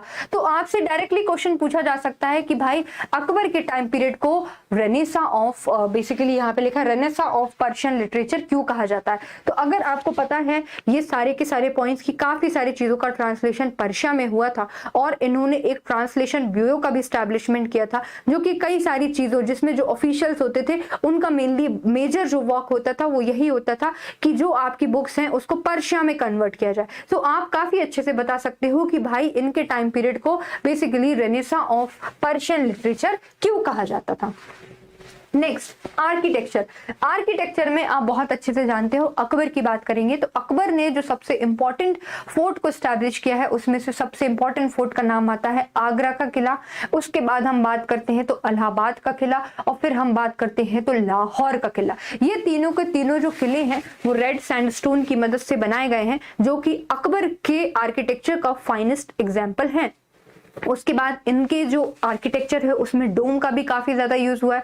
बुलंद दरवाजा जो कि फतेहपुर सीकरी में है। मुजफ्फर शाह को हराने के बाद अकबर ने गुजरात विक्ट्री के बाद जब पहली बार समुद्र देखा था तब उन्होंने जब फतेहपुर सीकरी को बनवाया था जो कि आज वर्ल्ड यूनेस्को हेरिटेज साइट है, उसका नाम भी आर्किटेक्चर में जब तक हम उसका नाम नहीं लेंगे मुगलों का आर्किटेक्चर अधूरा है। तो वो भी बहुत ज्यादा फाइनेस्ट स्पेसिमेन है मुगल आर्किटेक्चर का। उसके बाद हम बात करेंगे कि बेसिकली इनकी जो बिल्डिंग्स थी वो साथ साथ में पर्शिया से ओरिएंटेड होके इंडो पर्शियन, आप कह सकते हो इंडो पर्शियन आर्किटेक्चर ये लेके आए थे। गुजराती और बंगाली स्टाइल का भी यहाँ पे कॉन्फ्लुएंस हमको देखने को मिलता है। हुमायूंस टॉम्ब जो कि दिल्ली में है वो खूबसूरत नमूना है मुगल स्थापत्य कला का। फिर यहाँ पे अकबर टॉम्ब की भी बात हो रही है जो कि सिकंदरा आगरा में है जो कि बेसिकली जो कि आपका किसने बनवाया था, जहांगीर ने बनवाया था। तो ये सारे के सारी जैसे कि दीवाने आम, दीवाने खास, बुलंद दरवाजे, शेख सलीम चिश्ती की दरगाह, ये सारे के सारे आपके किसके नमूने हैं, खूबसूरत नमूने हैं मुगल स्थापत्य कला के। That means they are the wonderful and the finest example and specimen of Mughal architecture. I hope the points are clear. Next, अब हम आते हैं जहांगीर के ऊपर। हम बेसिकली अब बात करने वाले हैं किसकी? जहांगीर की बात कर रहे हैं। और जहांगीर की हम बात करेंगे तो बेसिकली देखिए, जहांगीर की हम बात करेंगे, अकबर को जहांगीर पसंद नहीं थे। अकबर बढ़िया, अकबर द ग्रेट, और जहांगीर जो है वो बहुत ज्यादा नशीले थे, बहुत ज्यादा ड्रग्स को कंज्यूम करते थे।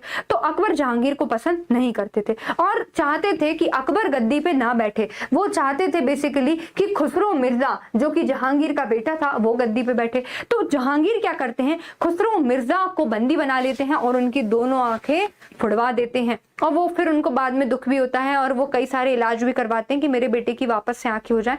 लेकिन अब जो एक बार काम कर दिया तो कर दिया, वो वापस से नहीं बदल सकता है। तो इस तरीके से जहांगीर जो है बेसिकली इनका जो रियल नेम होता है वो होता है प्रिंस सलीम, और इस तरीके से वो गद्दी पे बैठते हैं 1605 में। 1605 की बात है। His son Khusro rebelled and was defeated, जैसा कि हमने देखा। बेसिकली गुरु अर्जुन जो है, गुरु अर्जुन है, उन्होंने किसकी मदद की थी? खुसरो मिर्जा की मदद की थी। और खुसरो मिर्जा कौन थे तो आपको पता होना चाहिए। खुसरो मिर्जा जो है बेसिकली ये जहांगीर के बेटे थे। खुसरो मिर्जा की मदद कर रहे थे गुरु अर्जुन देव, और गुरु अर्जुन देव ने क्योंकि उनकी मदद की थी तो जो जहांगीर है उन्होंने गुरु अर्जुन देव को क्या कर दिया था? बीहेडेड, सर कलम करवा दिया था। तो ये भी चीज आपको पता होनी चाहिए।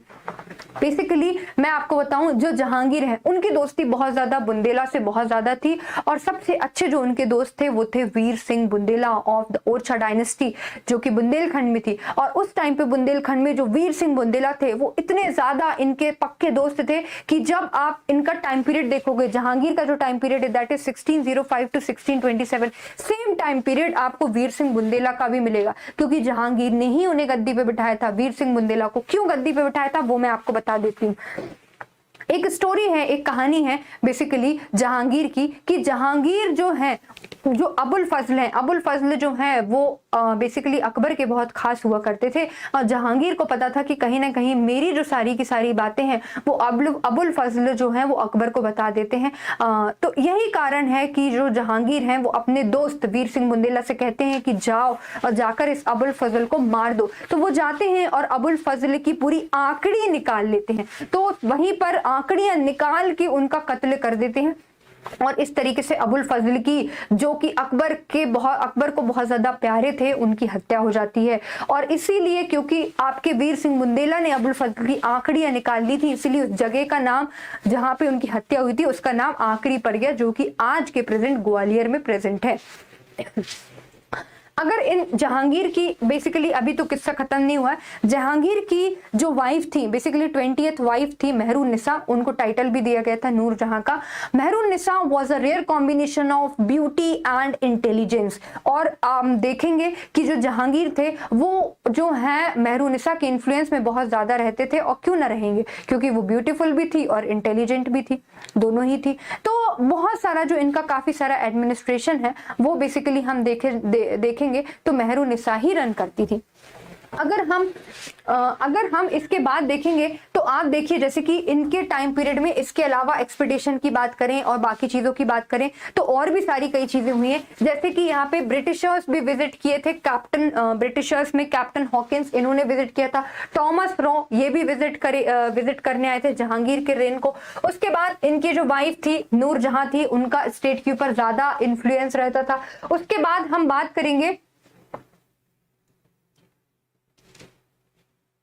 उसके बाद अगर हम बात करेंगे, जहांगीर ने जंजीर अदल बेसिकली जस्टिस को सीख करने के लिए बनाया गया था। उसके बाद है मेहताब खान जो था इनका बेसिकली एक जनरल था जिन्होंने इनके अगेंस्ट क्या किया था, रिवोल्ट किया था। उसके बाद इन्होंने, जहांगीर ने अपनी ऑटोबायोग्राफी भी लिखी थी पर्शियन में जिसका नाम है तुजो के जहांगीरी। इन्होंने he faced a tough fight in his expedition to Ahmednagar particularly against Malik अंबर। इनके ज्यादा कुछ एक्सपेडिशन नहीं हुए, लेकिन जो कुछ साथ में थे आपके वो मैंने आपको बता दिया है।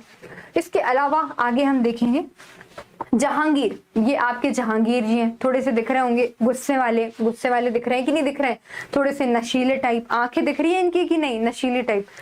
सो दिस वॉज जहांगीर। फिर आपके आते हैं शाहजहां। शाहजहां की जब मैं बात करूंगी तो जहांगीर के जो बेटे थे उनका नाम था Shahjahan. Shahjahan bought the epitome of glory and power in the Mughal empire, इसीलिए बहुत ज्यादा इंपॉर्टेंट है। सबसे ज्यादा जो कंस्ट्रक्शन हुआ है आपके शाहजहां के टाइम पे ही हुआ है, इसीलिए उनके टाइम पीरियड को गोल्डन टाइम पीरियड बेसिकली कहा जाता है। जहांगीर के जो सन है शाहजहां ने सक्सीड किया था एज द एम्परर इन 1628, क्योंकि 1627 में आपकी डेथ हो जाती है जहांगीर की।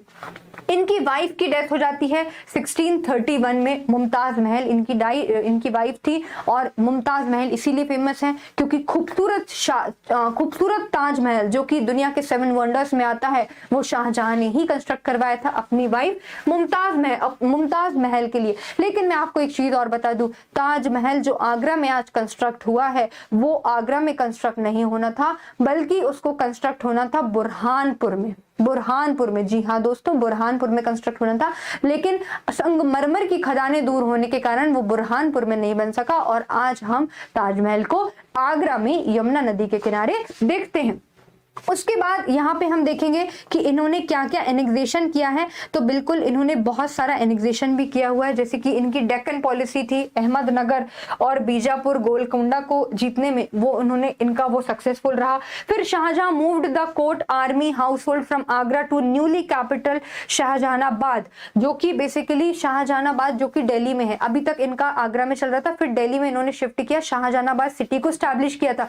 वहीं पे इन्होंने जामा मस्जिद भी बनवाई, और हम देखेंगे रेड फोर्ट, वो भी किसका ही कंट्रीब्यूशन है, शाहजहां का, जो कि आप देख सकते हो कितना सुंदर स्पेसिमेन है जो आज भी प्रेजेंट है और जिसे दूर दूर से लोग देखने के लिए आते हैं। The salutation during his reign was Chahar तस्लीम एंड जमीन बोस। बेसिकली ये एक स्टाइल है आर्किटेक्चर की। देखिए उसके बाद हम बात करते हैं, यहाँ पे अकबर लिखा गया है, अकबर नहीं है यहाँ पे, ये बच्चों शाहजहां ही है। समझ में आए कि नहीं, आप कंफ्यूज नहीं होंगे, ये आपके शाहजहां ही है, ये शाहजहां समझ गए ना आप लोग, ठीक है। अभी हम बात करेंगे कि लास्ट में क्या होता है, वॉर ऑफ सक्सेशन चालू हो जाता है। किसके बीच में वॉर ऑफ सक्सेशन चालू होता है, बेसिकली जो आपके शाहजहां हैं उसी के बेटों के बीच में, उन्हीं के बेटों के बीच में। शाहजहां के कौन कौन से बेटे हैं, दारा शिको, औरंगजेब, मुराद बख्श और शाह शुजा, इन चारों के बीच में वॉर ऑफ सक्सेशन चालू होता है, जिसमें से द मोस्ट पावरफुल जो इमर्ज होते हैं आपके वो होते हैं औरंगजेब। औरंगजेब क्या करते हैं, औरंगजेब बहुत ज्यादा स्टॉन्च लीडर होते हैं, उन्हें अकबर की लिबरल पॉलिसीज बिल्कुल पसंद नहीं आती है, इसीलिए वो शरीयत को फॉलो करते हैं। लेकिन वहीं पे जो दारा शिको जो दूसरे भाई होते हैं, ही वॉज वेरी लिबरल, और दारा शिको लिबरल होने के कारण जो औरंगजेब है वो दारा शिको को पसंद नहीं करते थे, इसीलिए वो मुराद बख्श के साथ अपना एक गुट बनाते हैं और दारा शिकोह के साथ बेसिकली लड़ाई करते हैं। और धर्मात, सामूगढ़, खजवा और देवरा, धर्मात और सामूगढ़ के बैटल में दारा शिकोह को बेसिकली डिफीट किया जाता है और मरवा देते हैं। खजवा का जो बैटल है उसमें शाह शुजा को वो डिफीट करते हैं और शाह शुजा जो है बेसिकली भाग जाते हैं बंगाल की तरफ। और देवराव के जो बैटल है उसमें भी वो मुराद बख्श को डिप्लोमेटिकली मार देते हैं। और इस तरीके से फिर आते हैं वो आगरा, और जो बेसिकली अपने पिता हैं शाहजहां, उनको 8 साल के लिए जेल में बंद कर देते हैं, इम्प्रिजन कर देते हैं, और इस तरीके से बेचारे शाहजहां की मृत्यु हो जाती है, उनकी डेथ हो जाती है। और गद्दी पे कौन बैठ जाता है, आपके औरंगजेब। समझ में आया कि नहीं। उसके बाद हम आते हैं आर्किटेक्चर में, तो हमें पता है ताजमहल जो कि मुमताज महल की याद में किसने बनवाया था, शाहजहां ने। उसके बाद इन्होंने मोती मस्जिद को कंस्ट्रक्ट करवाया था जो कि पूरी मोती जैसी दिखती है, व्हाइट मार्बल। शीश महल और उसके बाद मुसम्मन बुर्ज को कंस्ट्रक्ट करवाया था आगरा में।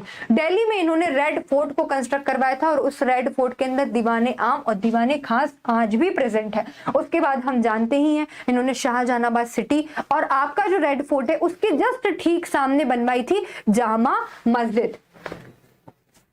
उसके बाद हम आते हैं आपके किसके बारे में, औरंगजेब। औरंगजेब की आपकी बेसिकली हम बात करेंगे तो औरंगजेब के टाइम से जो बाबर ने जिस तरीके से मुगल एम्पायर को स्टैब्लिश किया था, अब हम उस फेज पे आ गए हैं जहां औरंगजेब के बाद आपका डिक्लाइन चालू हो जाएगा। औरंगजेब जब मुगल एम्परर बनते हैं तो वो टाइटल लेते हैं आलमगीर का, बेसिकली आलमगीर का टाइटल लेते हैं, और इनकी पॉलिसीज बिल्कुल अच्छी नहीं होती है because he was the follower of Shariat and he was a staunch Muslim ruler. लेकिन मैं आपको बता दूं औरंगजेब की पर्सनैलिटी बहुत अच्छी भी थी। ये जो थे बेसिकली कुरान को खुद लिख के सेल आउट करते थे, और उसकी जो पॉकेट उससे जो पैसे आते थे, being born in a royal family, उससे अपनी अर्निंग्स को चलाते थे, अपनी लिवलीहुड को चलाते थे। उसके बाद ये जो नमाज होती है, जो बेसिकली आपकी मुस्लिम कम्युनिटी में जितनी बार शायद 2 से 3 बार परफॉर्म होती है, उसको प्रॉपरली पूरे अटायर के साथ, पूरे नियम कानून के साथ उसको परफॉर्म करते थे। कौन, किसकी बात कर रही हूँ मैं? औरंगजेब की बात कर रही हूँ। तो औरंगजेब की पर्सनालिटी रिलीजियस वे में देखे तो बहुत ही बढ़िया थी, लेकिन हाँ, he was intolerant towards Hindus. Hindus पे उन्होंने जजिया लगाया, बहुत सारे टेम्पल्स को डिमोलिश करवाया, और आप देख सकते हो कि उनका जो सपना था, अभी तक मुगल साम्राज्य नदन इंडिया तक फैला हुआ था, लेकिन औरंगजेब के आने के बाद जो उनका सपना है वो कहाँ चला जाता है? आपका साउथ में जाता है। साउथ में कई सारी एक्सपीडिशंस को चालू करते हैं, लेकिन मैं आपको बता दूं क्योंकि कई सारे फोर्सफुल कन्वर्जन ये करवाते हैं तो कई सारे रिवोल्ट होने लगते हैं। जैसे कि फोर्सफुल कन्वर्जन जब ये करवा रहे थे तो तभी आते हैं गुरु तेग बहादुर। गुरु तेग बहादुर जब आते हैं तो गुरु तेग बहादुर कहते हैं कि फोर्सफुल कन्वर्जन अगर करवाना है तो मेरा करवा के दिखाओ। तो ये जो है औरंगजेब तेग बहादुर जी को दिल्ली लेके आते हैं, और दिल्ली में जब ये कन्वर्जन करवाते हैं तो बोलते हैं कि या तो तुम कन्वर्ट करो, नहीं तो तुम्हारा सर कलम कर दिया जाएगा। तब जो तेग बहादुर कहते हैं कि मैं सभी रिलीजन का रिस्पेक्ट करता हूं, लेकिन फोर्सफुल, अगर मुझे कोई फोर्सफुली कोई वर्क करने को कहे तो उस चीज को मैं एक्सेप्ट नहीं करूंगा, क्योंकि मैं फ्री हूं हर एक चीज से। और तभी वहां पर उनका सर कलम कर दिया जाता है, और वहीं पे शीश चंद गुरुद्वारा आज भी स्थित है। कहां पर? दिल्ली में, गुरु तेग बहादुर के लिए। अगर हम बात करेंगे बाकी लोगों का, तो बाकी कई सारे रिवोल्ट हुए थे। जाटों का इनके लिए रिवोल्ट हुआ था, फिर बेसिकली चंपत राय बुंदेला, छत्रसाल बुंदेला, इन्होंने रिवोल्ट किया था। उनका जो साउथ एक्सपीडिशन था, गोलकोंडा में, बीजापुर में, अहमदनगर में, फिर मराठों के साथ जो इनका एक्सपीडिशन हुआ था, किसकी? औरंगजेब की। औरंगजेब के इतने सारे एक्सपीडिशन होने के बाद क्या हुआ? Aurangzeb, Mughal treasury it turned to zero, बची ही नहीं। उसके बाद जो इनके वेल्थ में लॉस हुआ, मिलिट्री में लॉस हुआ, उसकी भरपाई करना बहुत मुश्किल हो गया। और यही कारण है कि जादूनाथ सरकार, जो कि एक बहुत ही बड़े हिस्टोरियन है, उन्होंने कहा था कि Deccan policy of Aurangzeb turns to be a ulcer for Mughal empire and that ultimately become the cause for the decline of Mughal empire. इस तरीके से जो आपका मुगल एम्पायर है वो डिक्लाइनिंग फेज में चला जाता है। हम थोड़ी सी ये तो मैंने आपकी मिलिट्री एक्सपीडिशंस की बात कर ली औरंगजेब के। औरंगजेब के बारे में थोड़ा बहुत हम कुछ देखेंगे। तो आप देखिए यहाँ पे he discontinued the official departments of history and issued Zawabit Alamgir which enforced moral code को जो एनफोर्स करता था। He prohibited drinking and ban the cultivation and use of drugs like bhang. Music was forbidden in his code, music को forbidden कर दिया। Aurangzeb discontinued the practice of jharokha darshan and celebrating of Dussehra and Navroz. इस तरीके के फेस्टिवल, दशहरा बेसिकली दशहरा की बात हो रही है यहाँ पे, नवरोज जो है वो न्यू ईयर, इन तरीके की जो फेस्टिवल्स थे जो कि सेलिब्रेट होते थे उन सबको भी बैन कर दिया। लाइफ जो है वो सिर्फ एडमिनिस्ट्रेशन से नहीं चलती है, सेलिब्रेशन भी बहुत जरूरी है। इस तरीके के सेलिब्रेशंस को बैन करने के बाद बेसिकली क्या हुआ? रिवोल्ट्स चालू हो गए, और जो कि मैं आपको ऑलरेडी बता चुकी हूँ। फिर इन्होंने क्या क्या कंस्ट्रक्ट करवाया है एक बार आप ये देखेंगे। बीबी का मकबरा, मोती की मस्जिद, कई सारे हिंदू टेंपल्स को इन्होंने डिस्ट्रॉय करने के बाद ये सब कंस्ट्रक्ट करवाया।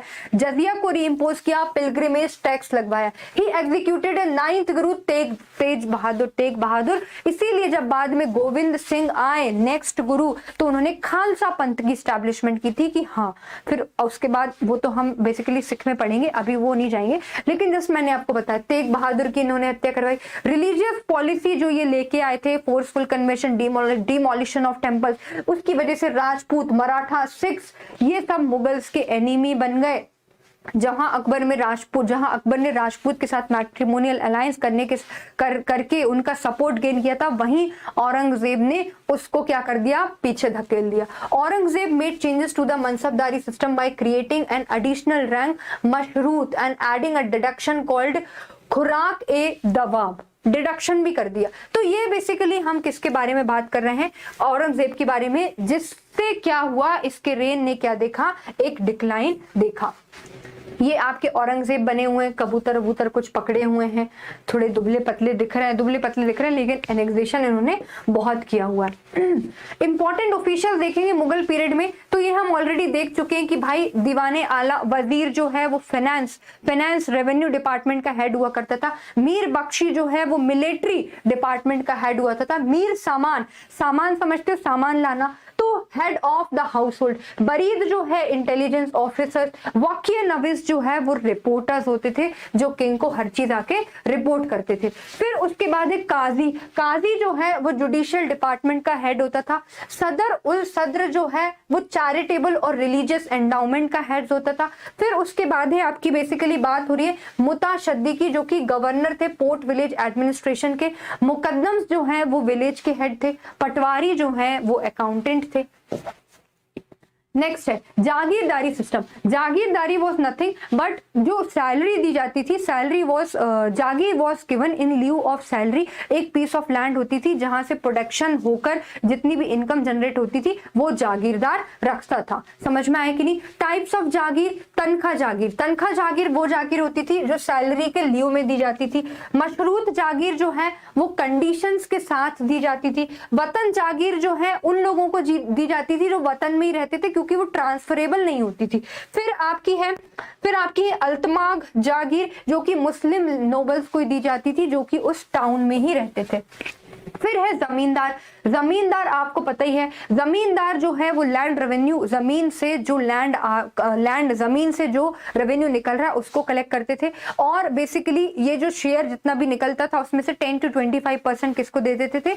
सुल्तान नहीं, बादशाह, मुगल बादशाह को जाके दे देते थे। दिस वॉज जमींदार। फिर उसके बाद करेंगे इंपॉर्टेंट टर्म्स एंड मीनिंग। जो तक्कावी होते थे, तो क्वेश्चन पूछा जाता है भाई तक्कावी क्या है, तो तक्कावी लोन्स होते थे जो कि एग्रीकल्चरल डेवलपमेंट के लिए दी जाते थे। फिर उसके बाद है बणिक मतलब क्या होता है? बणिक मतलब की होता है बेसिकली बैंक होता है, तो लोकल ट्रेडर्स जो थे उनको बणिक बोलते थे। फिर है बिटिक चिस उस टाइम पे क्लर्क होते थे। फिर है तैनात ए रकाब, तैनात मतलब कि हम बोलते ना सेना को तैनात कर दो, वही है रिजर्व्ड फोर्स को बेसिकली तैनात बोला गया था। आगे बात करेंगे हम चेहरा मतलब कि सोल्जियर, चेहरा इन दाग सिस्टम याद आया आपको कुछ की नहीं? तो चेहरा सोल्जर्स के लिए था, तो वही है। अहादीस gentleman troopers who drew higher pay than ordinary, जो आपके अहादीस थे बेसिकली मिलिट्री मैन थे। फिर यहाँ पे बात हो रही है खुदकाश पेशेंट्स होते थे। खालसा कायल personal royal force maintained by Shershah, खालसा कायल हमने तब भी वहां पे देखा था। फिर एक काबुलियत सिस्टम, हम पट्टा और काबुलियत हमने देखा ही था, एक तरीके से एग्रीमेंट होता था पेशेंट्स और किंग के बीच में, गवर्नमेंट के बीच में। फिर हम बात कर रहे हैं कि भाई आखिरकार मुगल एम्पायर क्यों डिक्लाइन हुआ, तो हमें पता है कि पॉलिटिकल डिसयूनिटी हो गई थी औरंगजेब के बाद से। डेक्कन अल्सर, जैसे कि जावेदुनाथ सरकार ने बताया था कि Deccan ulcers ruined the Mughal emperor completely. फिर उसके बाद जो कंटिन्यूअस वॉर हो रहे थे मराठास के साथ, आपके गोलकुंडा के साथ, उन्होंने रेवेन्यू जो ट्रेजरी थी मुगल एम्पायर की उसको जीरो कर दिया। उसके बाद इतने सारे रिवोल्ट हुए कि कहीं ना कहीं मुगल एम्पायर की जो क्रेडिबिलिटी थी वो बिल्कुल एकदम कम हो गई। उसके बाद आप कह सकते हो कि आपका इन्वेजन हुआ किसका? ब्रिटिशर्स का। और फाइनली 1857 में जो ब्रिटिशर्स थे, ब्रिटिशर्स का जो मिलिट्री जो एक्सपेंशन चल रहा था, कंट्रोल चल रहा था, that give the final death blow to the Mughal Empire, and this is how Mughal Empire declined. Okay students, so this is all about today. So today we have completed the Mughal Empire, all the rulers and all the important details about administration, architecture, culture and the society. So this is all about today. I hope कि आपको Mughal empire समझ में आ गया होगा और इस तरीके से हमारी आगे की भी सीरीज चलेगी. So that is all about today. Thank you everyone.